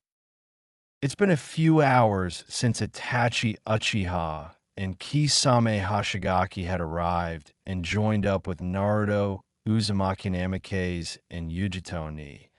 And at the moment, Naruto and Itachi, the Akatsuki members now traveling with the two Jinchuriki, were preparing a message about Yujito's condition and the warning about Akatsuki with information about the members for the Raikage of Kumobikure. At this very moment, Itachi was telling Naruto of the remaining member now, that Haiden and Kakuzu were dead. Okay, Naruto, aside from Kisame and I who were sent after you, the other members of Akatsuki would be Sasori of the Red Sand and Deidara, the Mad Bomber, who were after the Ichibi no Shikaku, which is in your friend Gaara. After those two would be Zetsu, the organization spy for the Jinchuriki, who at the moment is making tabs on the Sanbai, Yanbi, Gobi, Rokobi, and Nanabai. Next is Tobi, a masked member whose identity I know, but need to prove to the other villages. Then there's only one more team consisting of Conan, the paper mistress, and the organization's leader Pain, the so-called god of peace. Those two are stationed in Amage Cure and made it a fortress that only someone like Jiraiya could get in. Itachi said, giving Naruto basic information to interest the Raikage. Okay, Sensei, the message is done. Now, I just need to call my favorite little messenger. Naruto said, bit his thumb for blood, performed the hand signs, and slammed his hand on the ground. Kuchios no Jutsu, he shouted, and in a puff of smoke, Gamakichi appeared. Yo, Naruto, what's up? Kichi asked playfully. Hey, Kichi, do you know the way to the Raikage's office in Kumobikure no Sato? The blonde shinobi asked his tiny friend. Sure, why do you ask, bro? The young toad replied to his human friend. Well, can you deliver this message to the Raikage? He asked. It must be pretty important if you want me to directly deliver to the Raikage. Gamakichi replied. Its importance could be considered S rank, possibly even SS rank important. Naruto replied to his friend. Well, if it has to do with the Akatsuki members, and the Kumo Kunoichi behind you, then yeah, I can make it there and back faster than Gamatesu can ask for candy. The toad replied to his bro with a wink. Thanks, Gamakichi, you're a real friend. Naruto said, making Kichi smile. No problem, Naruto, but with these messages to Itachi, Danzo, and even the Raikage of Kumo, you're going to have to lay low if Dad and the perv find out. Gamakichi replied and warned his best human friend. Thanks, Kichi, and if they do find out, I'll tell them the truth. Plus, if they get angry, I got Itachi-sensei, Sushi, and Yujito-chan backing me up. The blonde replied, making the tiny toad laugh, the Kunoichi giggle, and his sensei smile. "Would you quit calling me Sushi?" Kisame yelled, annoyed from being called Sushi again by the brat. It was then Itachi walked to Itachi and placed a hand on his shoulder. "Relax, giving nicknames like that is how he shows he likes you, Sushi." Itachi spoke with a chuckle at the end, surprising and embarrassing the monster of the mist. After that, Gamakichi poofed away, leaving the four humans. I don't know if Kisame's human or fish, so I'm just going with human, where they summoned him to await the arrival of Danzo Shimura and his Rudumbu. Kumo Gikure, Raikage's office. The Raikage, the strongest Kumo nin to many in the village hidden in the clouds, was actually feeling very weak at this moment, because a member of his village and his adopted daughter, in fact, was recently kidnapped by two unknown shinobi wearing black cloaks with red clouds. He could only guess that they were members of the Akatsuki that Jiraiya and Tsunade of the Sannin had warned him and the other villages about. Unfortunately, he was far too stubborn to listen to Konoha, which seems to have cost Kumo one of their Jinchuriki, but it might have cost the Kage himself the daughter of his best friends, whom he adopted to protect from the prejudice of being a Jinchuriki. However, as the man paces his office trying to think of a way to save her, in a puff of smoke a small, orange summoned toad appeared on his desk with a scroll. A summoned toad? What does Jiraiya want at a time like this? The Raikage asked the toad angrily. "The perv didn't send me," the toad stated, surprising the buff Kage. "But if Jiraiya the toad sage didn't send you, then who did?" the still stunned man asked. "If you want to know, then read this scroll. It has some things you really need to know," the toad replied, while taking the scroll of his back, and gave the Raikage the message that will give him some answers. "Raikage, if you're reading this, then Gamakichi got this to you, just like he promised. My name is Naruto Uzumaki Namikaze, ex-shinobi of Konoha and Jinchuriki of Kyuubi.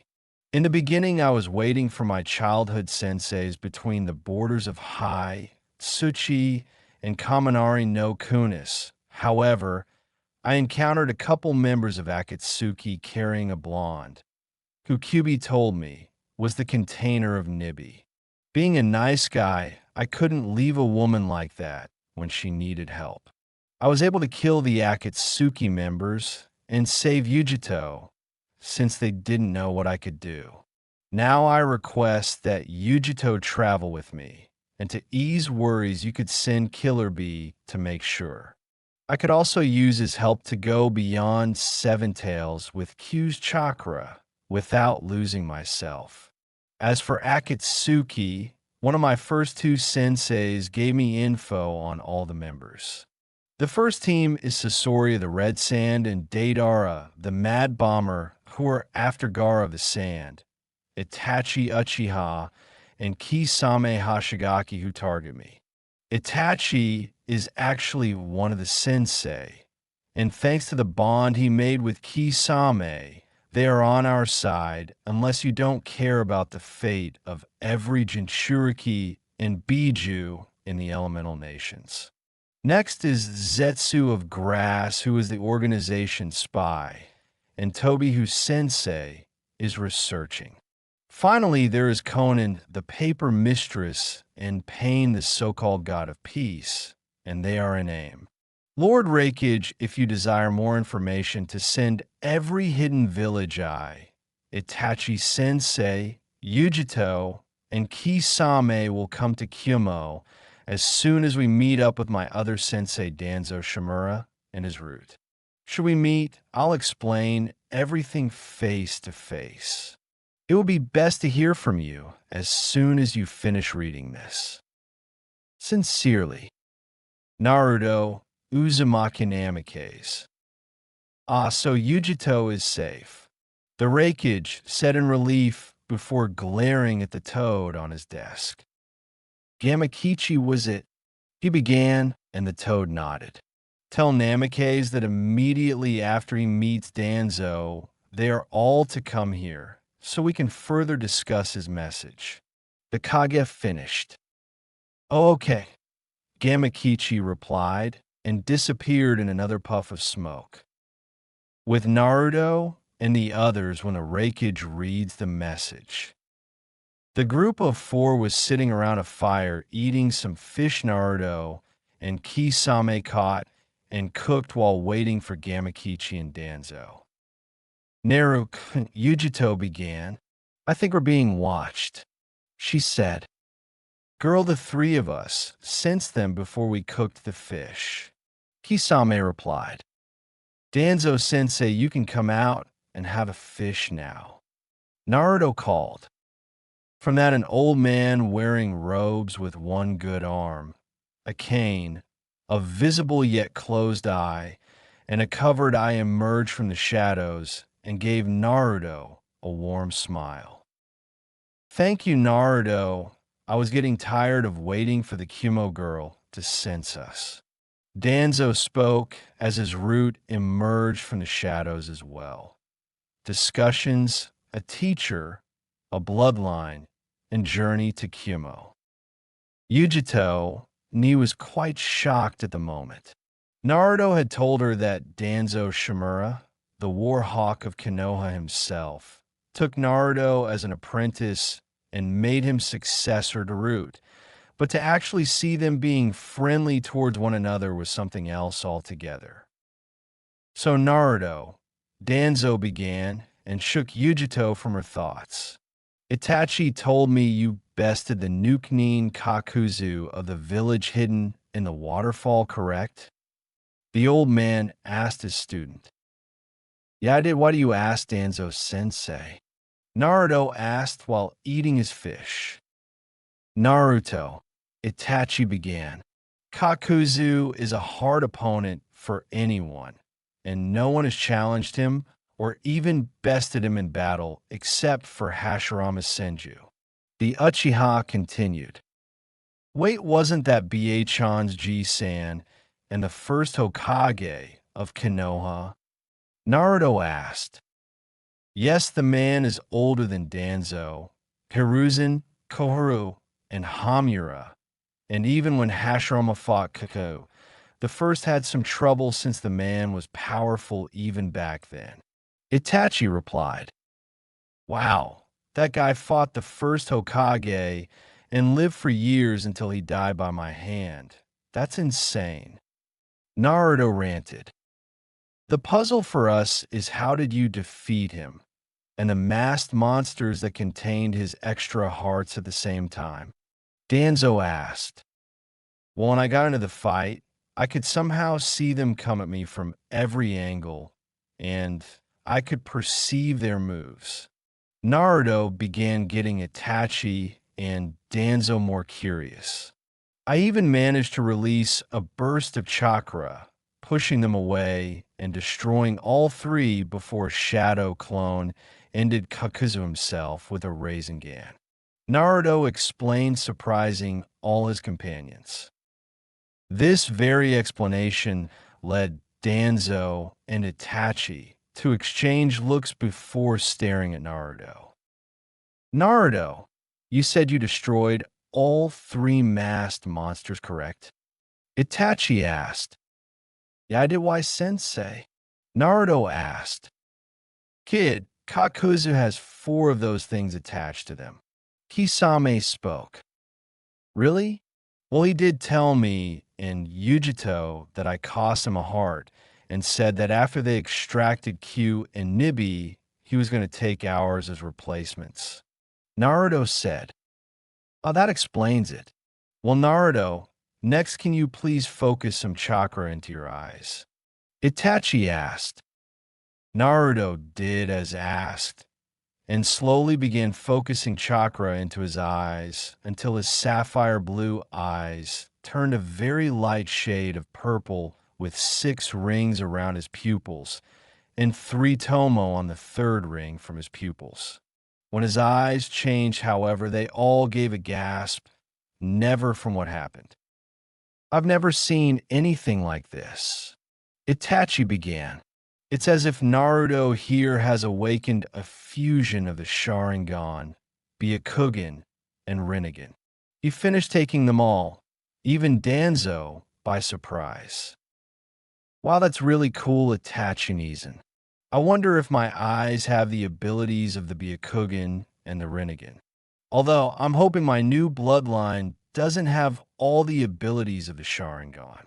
Naruto finished surprising them with the last part. Naruto, my boy, why did you say that part about the Sharingan? Danzo asked while Itachi knew the answer. Danzo-sensei, you and Itachi both know that I prefer learning techniques the right way, through hard work, than the easy way, unlike most of Itachi's clan who took them without learning them with hard work. Naruto replied, making both his sensei and Yujito smile. Well, for now it would be best to hide Naruto-kun's eyes for a bit, so tell him how to turn off the Dōjutsu. Yujito said, causing Itachi to tell Naruto to remove the chakra from his eyes, which turned the blonde's eyes back to their sapphire blue. When they finished the discussion, Gamakichi appeared in a puff of smoke. Hey bro, the little toad, someone said. Hey Kichi, how was the trip to see the Raikage? Naruto asked his tiny friend. Well, his surprise reaction when I told him Ero Sennin didn't send me was pretty funny. Gamakichi began. However, when he read your message, he said that after you met up with Danzo to head straight to Kumo. The little toad finished. I see. Well, I hope the Raikage doesn't mind us going on foot rather than by summon. Naruto said, why can't we travel by summon toad? Yujito asked. Simple reasons for that, my dear Yujito-chan. Naruto began. One, I would like to learn what my new bloodline can do. 2, Susan, I might pick an unnecessary fight with the toads. And 3, they prefer being summoned for recon, as messengers, or for combat. They absolutely hate being used for travel. Naruto explained. What's this about you having a bloodline, bro? Kichi asked, surprised. It was then Naruto explained to Gamakichi about the unique bloodline he gained, and how unsure they were about its abilities aside from the Sharingan's perception and the Byakugan's sight. Wow, Naruto, that's unbelievable. But of course now you realize I'll have to tell Dad. Kichi finished in a sad tone.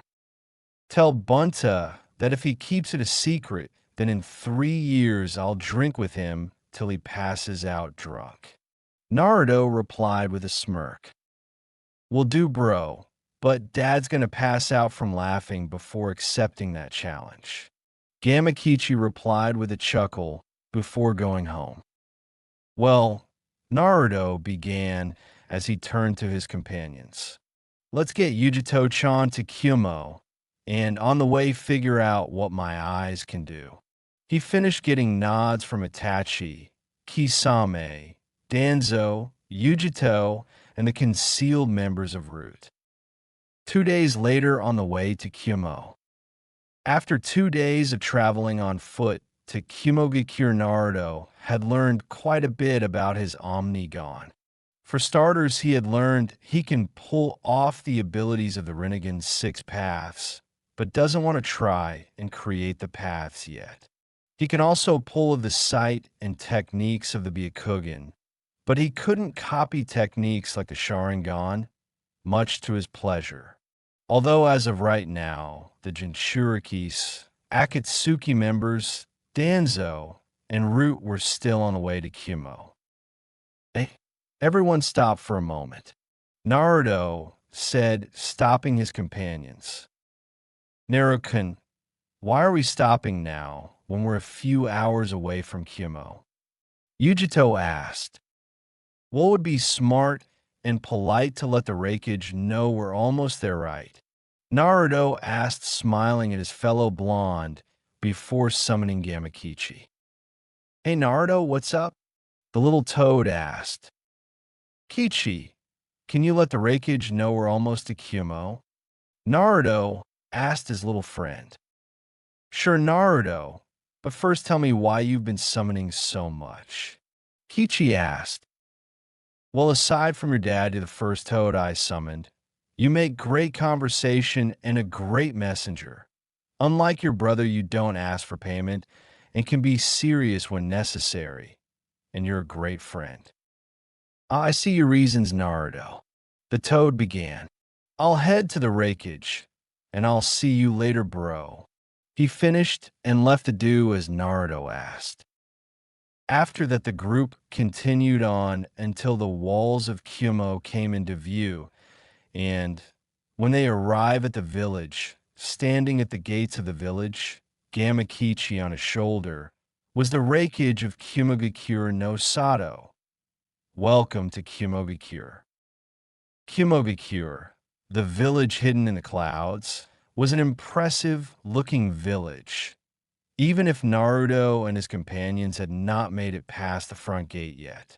Instead, the group was standing in front of the Raikage, and Naruto was now staring at the lightning shadow who looked strong and powerful despite the very large robes that a village Kage has to wear and a face that made him look like a father. However, when he looked in the man's eyes, he saw a fatherly love directed towards Yujito. Hey bro, Gamakichi said, snapping Naruto from his trance. Glad you could make it on time because this Kage looks a lot scarier than the old lady. The tiny toad said, much to the annoyance of the Kage, whose shoulder Gamakichi was sitting on. Akichi, Naruto began. I don't think it's smart to insult and annoy someone who could crush you faster than you could say oopsa. Naruto continued, especially if you're sitting on his shoulder. He finished his warning. With that, the little summoned toad actually paled and went home with a quick bye bro. Yujito, Raikage said only to be tackled by said Kunoichi. A TOSCN, she yelled and cried tears of joy in his robes. It's good to have you back safe and sound. I said before turning to Naruto. Thank you for bringing my adopted daughter back safely, Namikaze. I said with gratitude. You're welcome, Raikage-sama. But can we please go to your office to discuss things further? Naruto replied, causing A to nod in agreement. On the way there, however, Naruto noticed the women giving Yujito glares of hate that reminded him of his life in Konoha, while the men gave her glares of hate and lust that made his skin crawl. Hey, Yujito, Naruto whispered. What? She asked. Do the villagers see you as Nibby and think of you as nothing but a demon, a weapon, and breeding stock? Naruto asked, getting a nod from her. However, while they were talking, a very bold and stupid villager snuck up behind Yujito and squeezed her breasts in front of everyone only to be punched to the ground by a pissed-off Naruto. What the hell are you doing? Naruto asked as his pupils turned to slits, showing that demon slut and that fool of a Kage her place in life. The idiot replied, Hey Kurama-chan, think you can give me a chakra boost to my limit? Naruto asked. I'll give enough to give you a nine-tailed cloak for at least a few minutes without going berserk, and it should also bring Hachibi here like a moth to a flame. Kurama replied. Right as the villager spoke his mind, there was an explosion of blood-red chakra, and standing in the center, with the red chakra forming a fox-like cloak with 9 tails, was a severely pissed-off Naruto. So you think of a female Jinchuriki as a slut, right?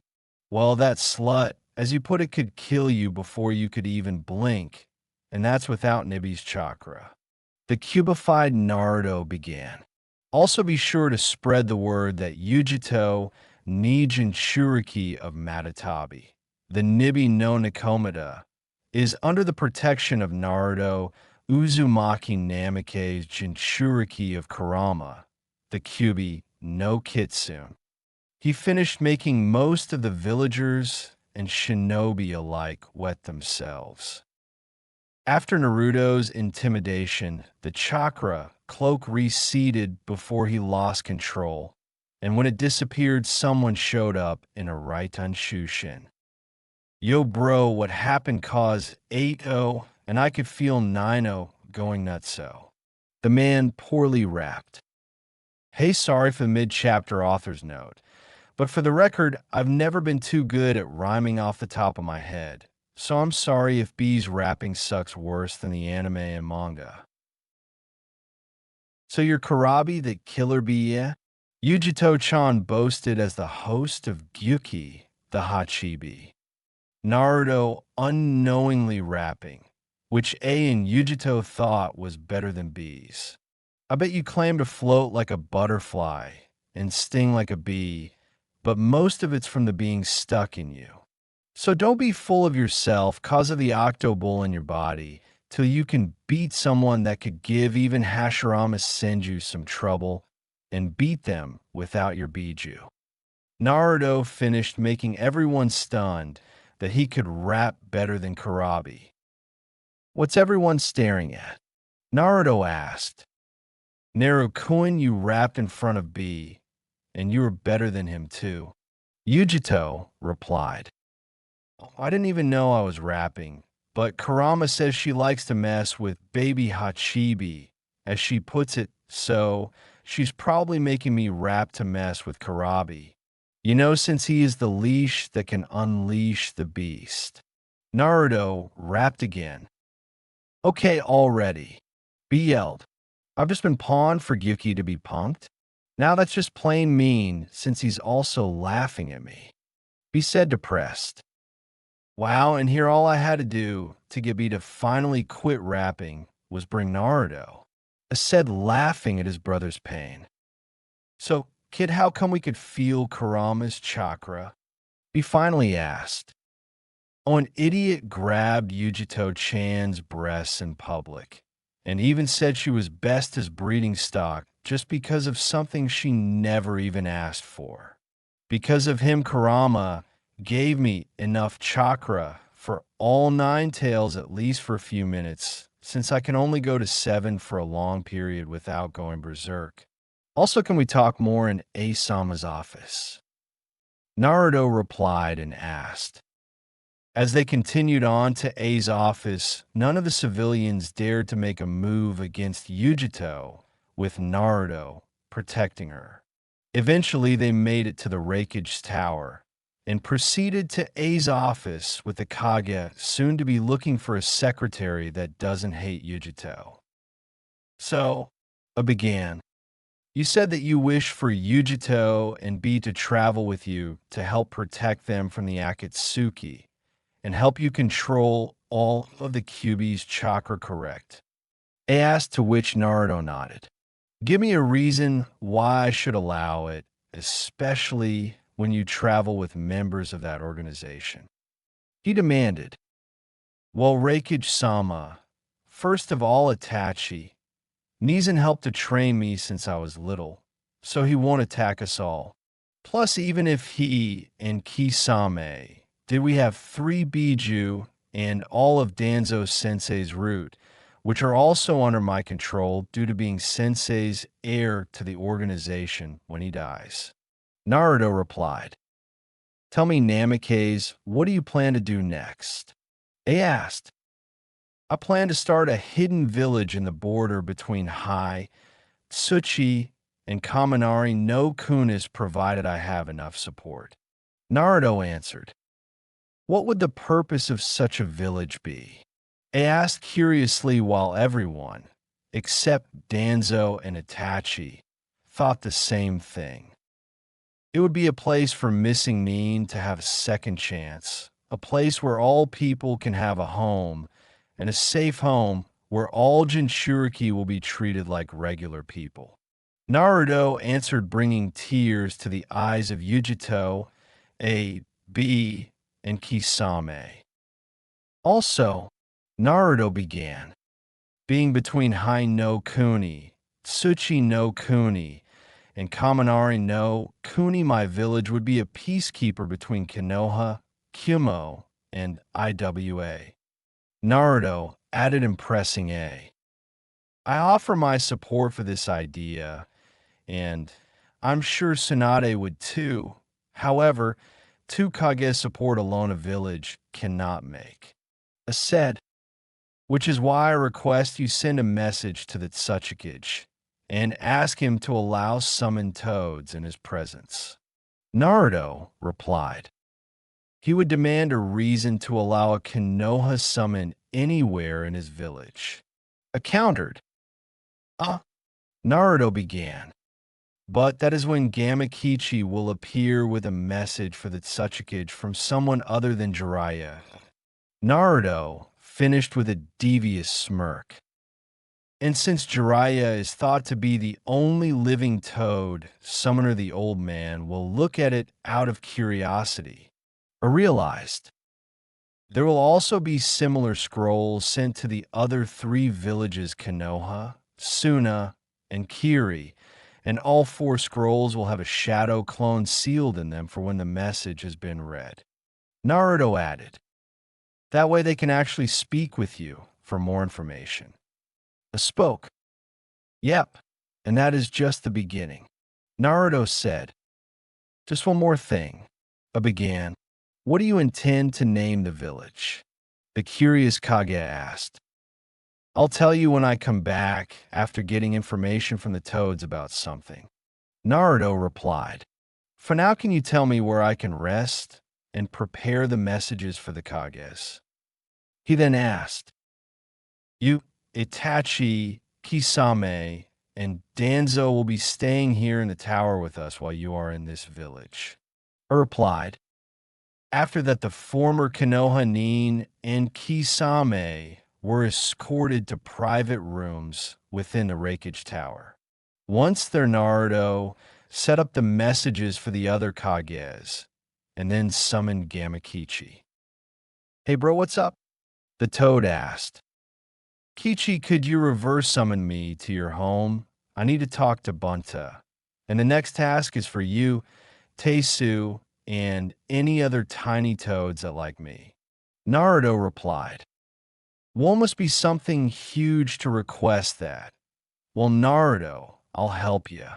With that said, in a puff of smoke later, both were gone to the realm of the summoned toads, and in their place was a small message toad left by Gamakichi. Quest for a summon. In a puff of smoke, Naruto knew he was no longer in the elemental nations anymore. Naruto Uzumaki Namikaze, welcome to MT Mayaboka, the home of the summoned toads, spoke Gamakichi while Naruto looked around impressed.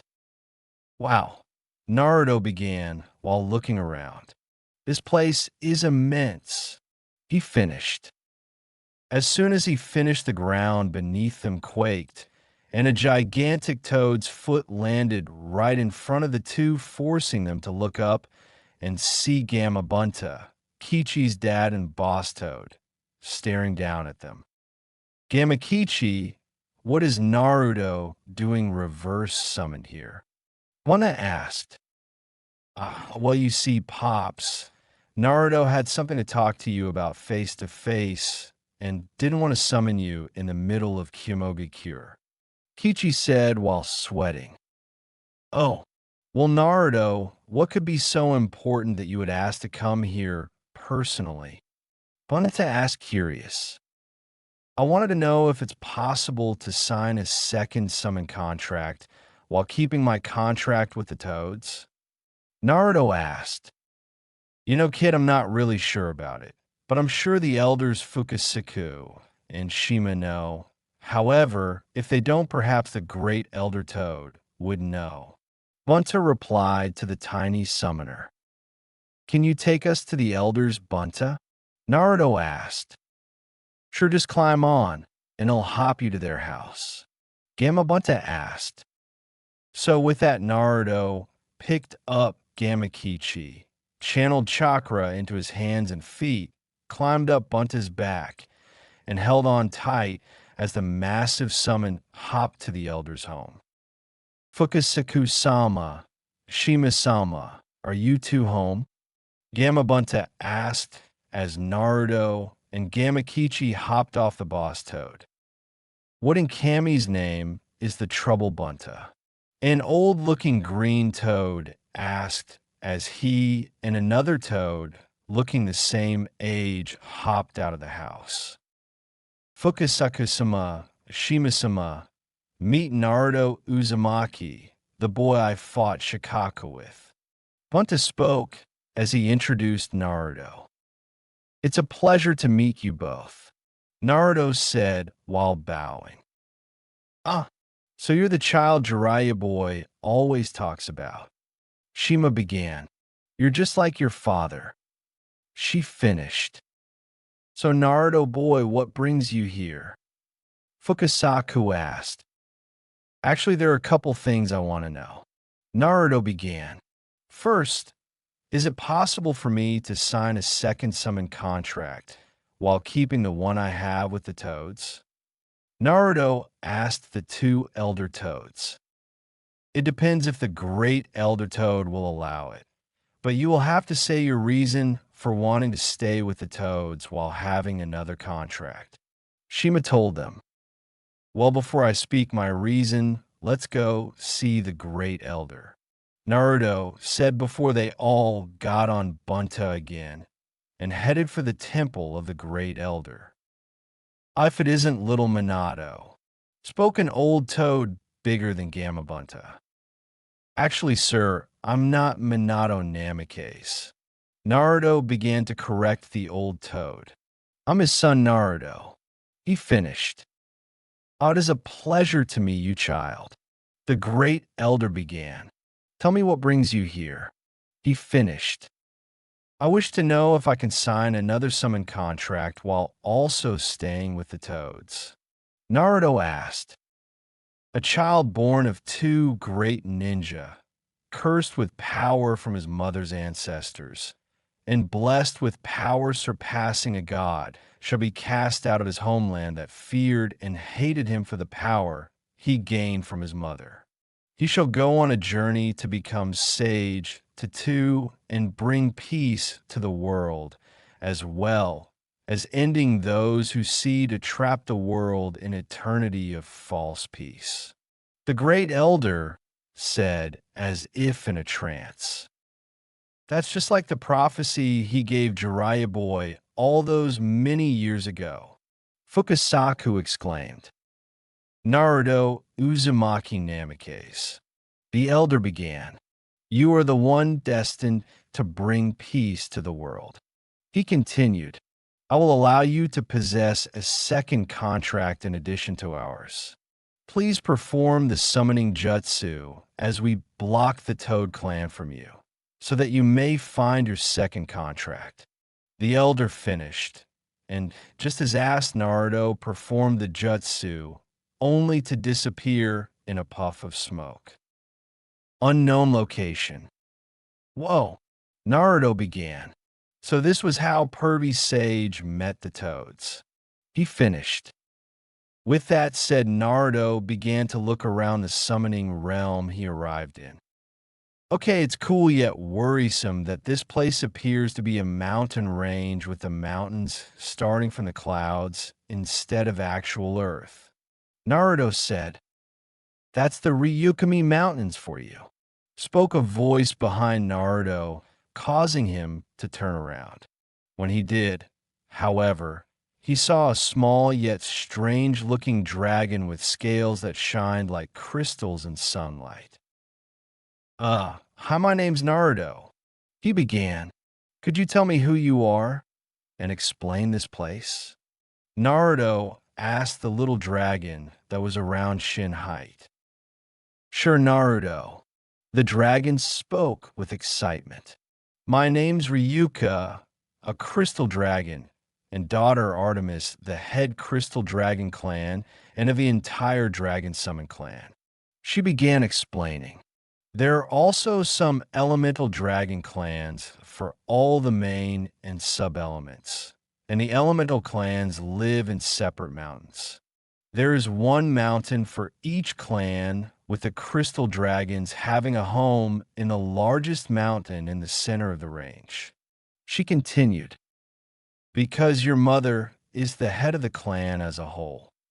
Naruto said, you bet. So what's a human doing here anyway? Ryuka asked. I wanted to see if I could sign your clan's summon contract. Naruto told her. Well, it's a good thing we're on our way to my branch's mountain, since Mom decides based on intentions. Ryuka said, and Naruto realized she was right. With that said, they continued on in silence, especially when Ryuka perched herself on Naruto's right shoulder. Once they reached their destination, Naruto could only stare in awe at the mountain Ryuka's branch of the Dragon Clan lives in. It is a massive mountain, easily the tallest in the realm, that in the sun looked to be coated in pure crystal. Here we are, Ryuka began. Home sweet home. Follow me, and I'll take you to Mom. She finished and took flight into the mountain's cave with Naruto, following close behind until they reached the heart of the Crystal Dragon Den, which at the time housed only one dragon at least the size of Gamabunta. Hey Mom, wake up. I brought a human to see you. Ryuka shouted, waking her mother. A human, is he a blonde with sapphire blue eyes? She asked in a sleepy yet angelic voice. Yes, how do you know? Ryuka asked, curious. In the era of the Rikudo Sennin, before the elders of the elemental dragon clans went extinct, creating a permanent seal should the Kyuubi ever be restored. They foretold a powerful child destined to save his world would venture to ours to gain allies from our clan. She explained. So, tell me, boy, what is your name? Artemis asked. Naruto then bowed and said, Artemis-sama, my name is Naruto Uzumaki Namikaze. I was told by the great elder of the summoned toads that I would bring peace and become a sage of two summons. I can tell your words are true, and your intentions are just Naruto. Artemis began, and in a puff of smoke, an open and blank summon scroll appeared. So I, Artemis of the Crystal Dragons, give you permission to sign our contract. She finished, and Naruto signed the scroll. Gamakichi's travels. After watching his father hop away with Naruto, Gamakichi decided to do the other favor Naruto had asked him. I know Naruto told me to ask Teisu and two others to help with this task, but I bet I can take these scrolls to 4 of the 5 Kage single-handed. Gamakichi said to himself, and with this in mind, he proceeded to reverse summon himself first to the Hokage mansion in the Hidden Leaf Village. Kanahagakure, Hokage's office.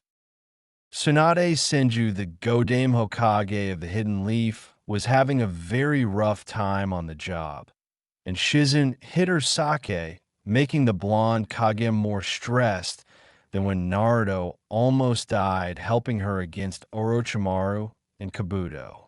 However, just when she thought she wouldn't get a break, her old teammate pops in through the window. Hey Haim, how are you? Jiraiya asked. Severely stressed and extremely frustrated from going through forced sake withdrawal. Tsunade answered with annoyed expression. How bad could the office work have increased? The Toad Sage asked.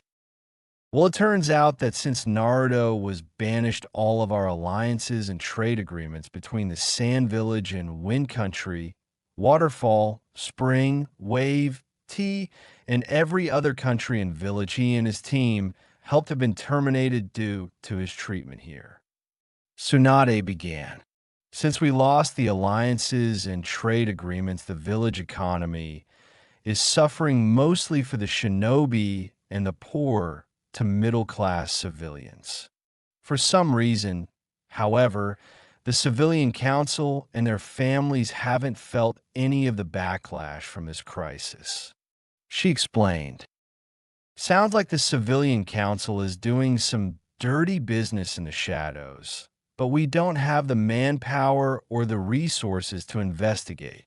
Jiraiya spoke, already hearing about the leaf from his spy network. It's actually worse ever since Danzo left with his entire root division, and we can't mark them as missing Nin because officially that group is disbanded and Danzo is retired from shinobi life. Tsunade said, while trying to stave off an oncoming headache. Things have really gone downhill since you were banished, Naruto, and man, do we ever need you now. Jiraiya thought until he saw a puff of smoke on Tsunade's desk before it cleared, revealing Gamakichi. Gamakichi, the two Sannin asked. "Joe," spoke the little summoned toad. "What are you doing here?" Jiraiya asked, surprised. "Mission for Naruto," Kichi replied, surprising the two again.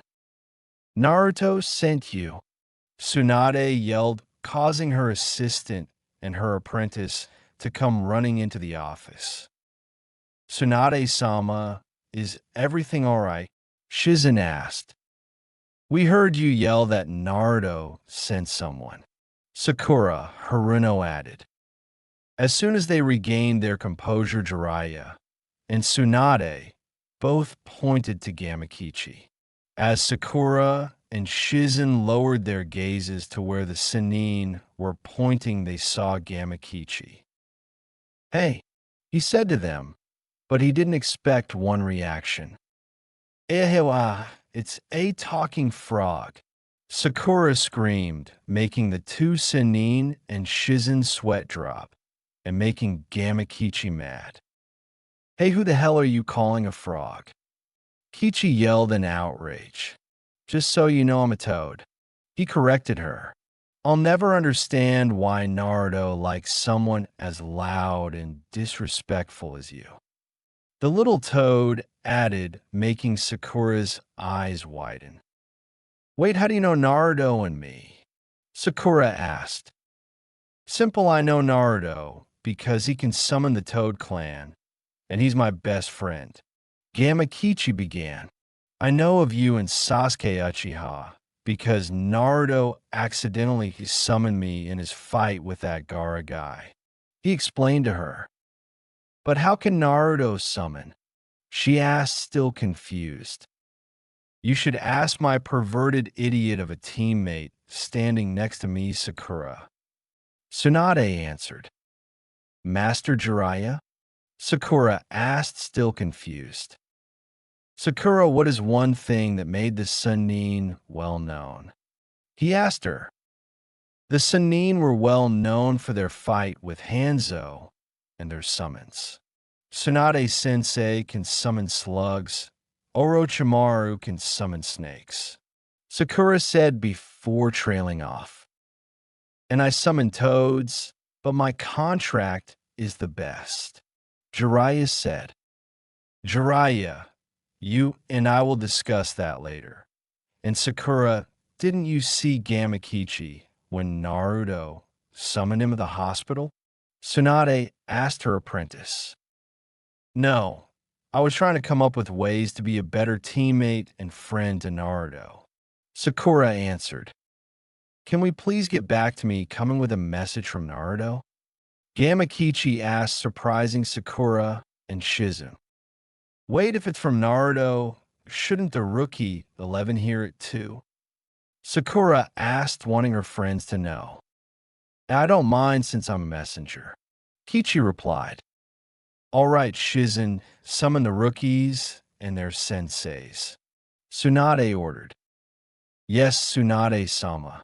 Shizen replied. Within a few minutes, the rookies, their senseis, and Anko were all in the Hokage's office.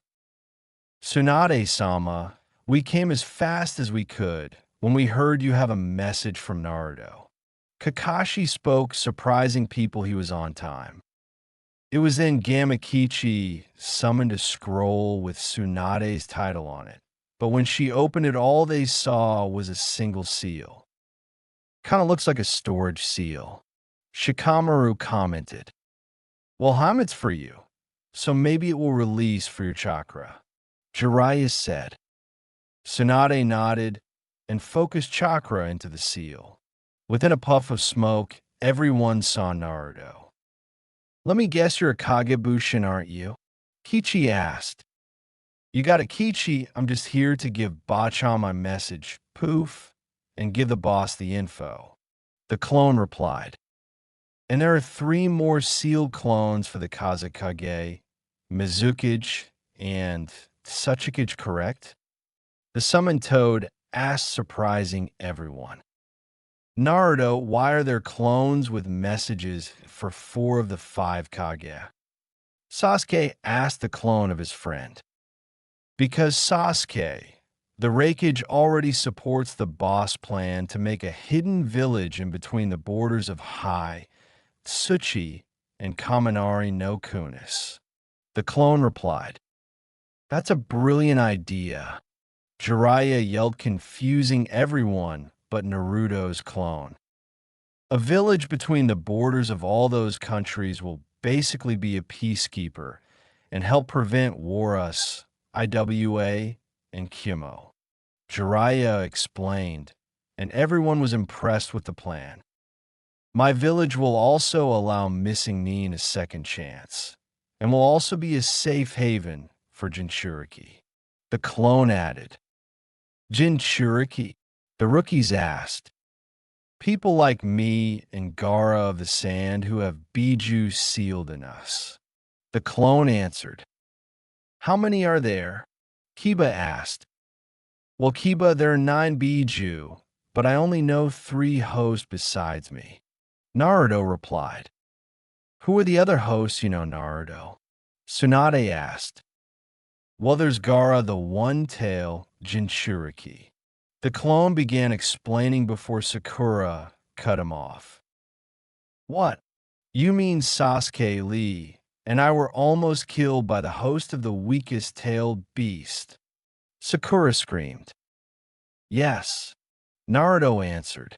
I was welcomed to Kumogakure with open arms by the Raikage when I saved his adopted daughter Yujito Ni, host of the 2 tails, from Haiden and Kakazu of the Akatsuki. He continued before this time, being interrupted by Jiraiya. You fought 2 of the Akatsuki? Jiraiya asked, shaking like a leaf from shock. Actually, I killed Haiden, a devout Jashinist, and Kakuzu, a man who fought the first Hokage, and lived using body parts of those he killed. The clone answered, shocking everyone. Oh, and the last one I know is Killer Bee the 8 Tails host. Naruto finished. What can you tell us about him? Shikamaru asked. B is the Raikage's younger brother. The clone answered before adding. Oh, and Sasuke, Itachi says hi. Can we now get back to the boss proposal of that hidden village? The clone asked. Yes, Naruto, and just like the Raikage, I too support the idea. Tsunade began. However, you will still need to have the support of the fire, earth, and lightning daimyos. She finished. Actually, Bachan the plan is the support of the 5 Kage Kyuubi, the lands of tea, wave, waterfall, and at least 4 of the 5 elemental daimyo. So even if the fire daimyo rejects the idea, I'll still have a lot of support. Naruto explained. Knowing Naruto, I'll be going to spring, waterfall, tea, and wave. Kichi whined. Ron the boss planned on that himself. The clone told the toad. Naruto, Jiraiya called. Yeah. Since your banishment, the alliances and trade agreements we had because of you have ceased, and the families of the civilian council are the only ones who aren't suffering from it. Jiraiya told the clone. I'll talk to Danzo Sensei about having some root operatives look into it. The clone replied before dispelling himself. You have to admit he's thought this through pretty well. Jiraiya said, and everyone nodded in agreement. Well, I know one thing. Anko began gaining everyone's attention. When Foxy Cohen makes his village, I'm definitely joining. She finished. Why Anko, my dad speaks highly of you as a kunoichi and an interrogator. Ino asked. Simple kid, Anko replied. Just like Naruto, Sakura, and Shizun, I was the apprentice of Sannin. She began explaining. I studied under Orochimaru when he was still a leaf shinobi, and before he turned traitor, he gave me this. She trailed off before moving her trench coat a bit to reveal her curse mark. The curse seal of heaven, Sasuke said surprised. This was the first of that bastard seals, and has helped the village hate me almost as much as Naruto. Anko explained. Anko, is there another reason for you to want to go? Asuma Sarutobi asked with a knowing smirk. No, I just want a fresh start, that's all. Anko said with a blush. Anko, just admit it that you love Naruto. Kurenai teased. Well, this is turning awkward, so I'll be heading to the sand now. Gamakichi said before leaving in a puff of smoke. Sunagakure no Sato, council chamber. We need a good plan and an alliance, spoke a member of the Sand Council. We need a new Kage, one member yelled. We should restore our alliance with Konoha. Another council member shouted.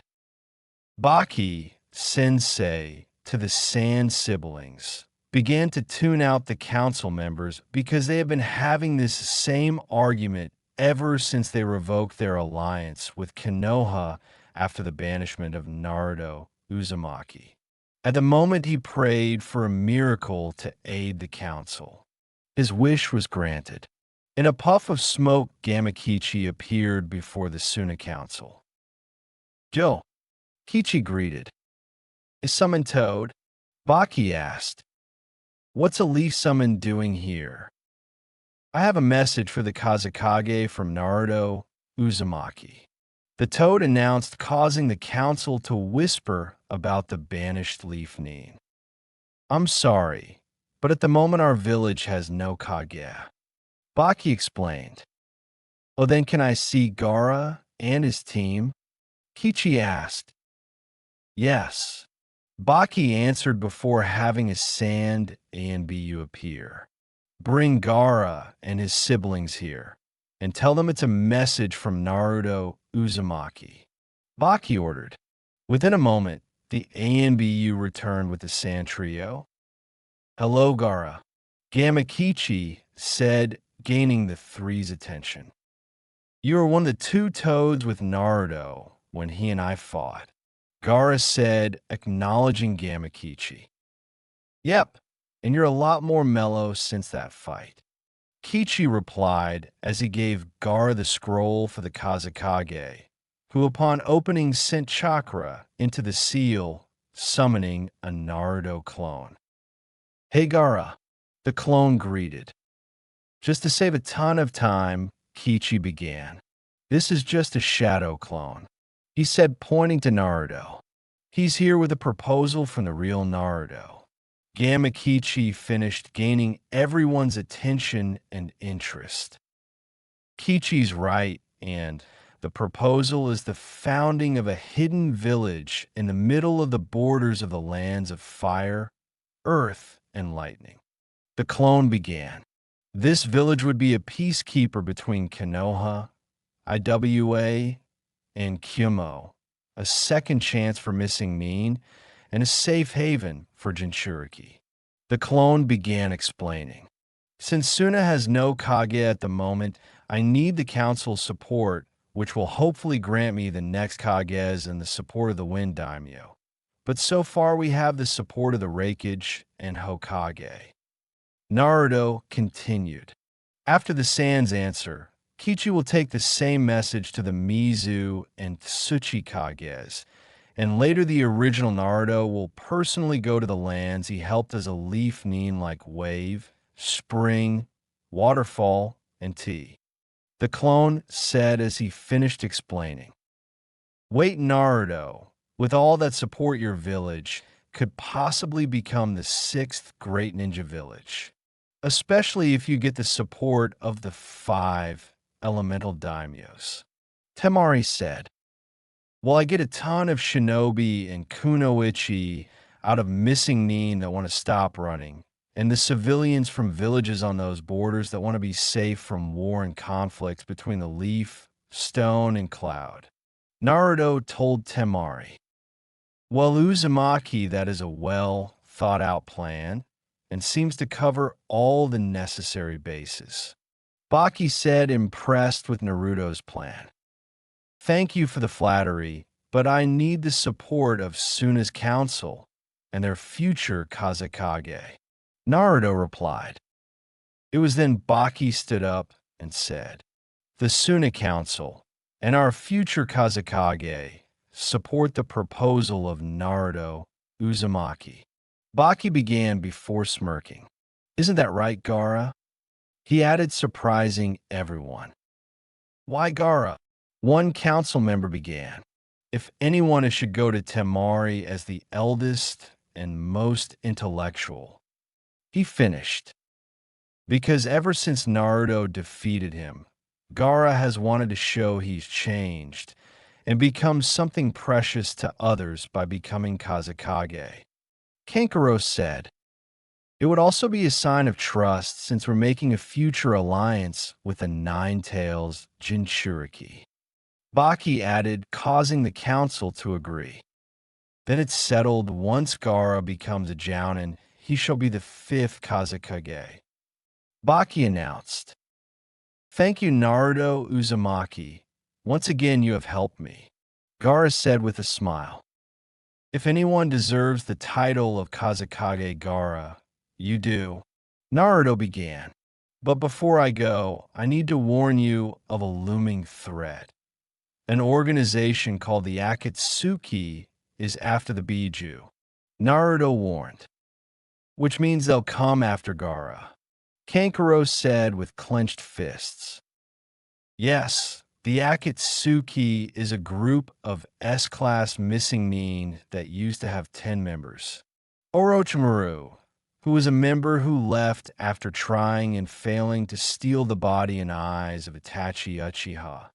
Itachi Uchiha, who once trained me along with Danzo Shimura, convinced his partner Kisame Hashigaki to leave the Akatsuki with him and join me, while Kakazu of Takigakure and Haiden Yukigakure were killed by me when I rescued Yujito Ni of Kumo and the Two Tails host. Naruto began. Now the remaining members are Zetsu, their spy, Deidara of IWA, Sasori of the Red Sand, Toby, who Itachi Sensei is suspicious of, Conan, the Angel of Aim, and Pain, their self-proclaimed god of peace. Naruto finished. If Sasori is an Akatsuki, then he'll be sent after Gaara. Kankuro exclaimed.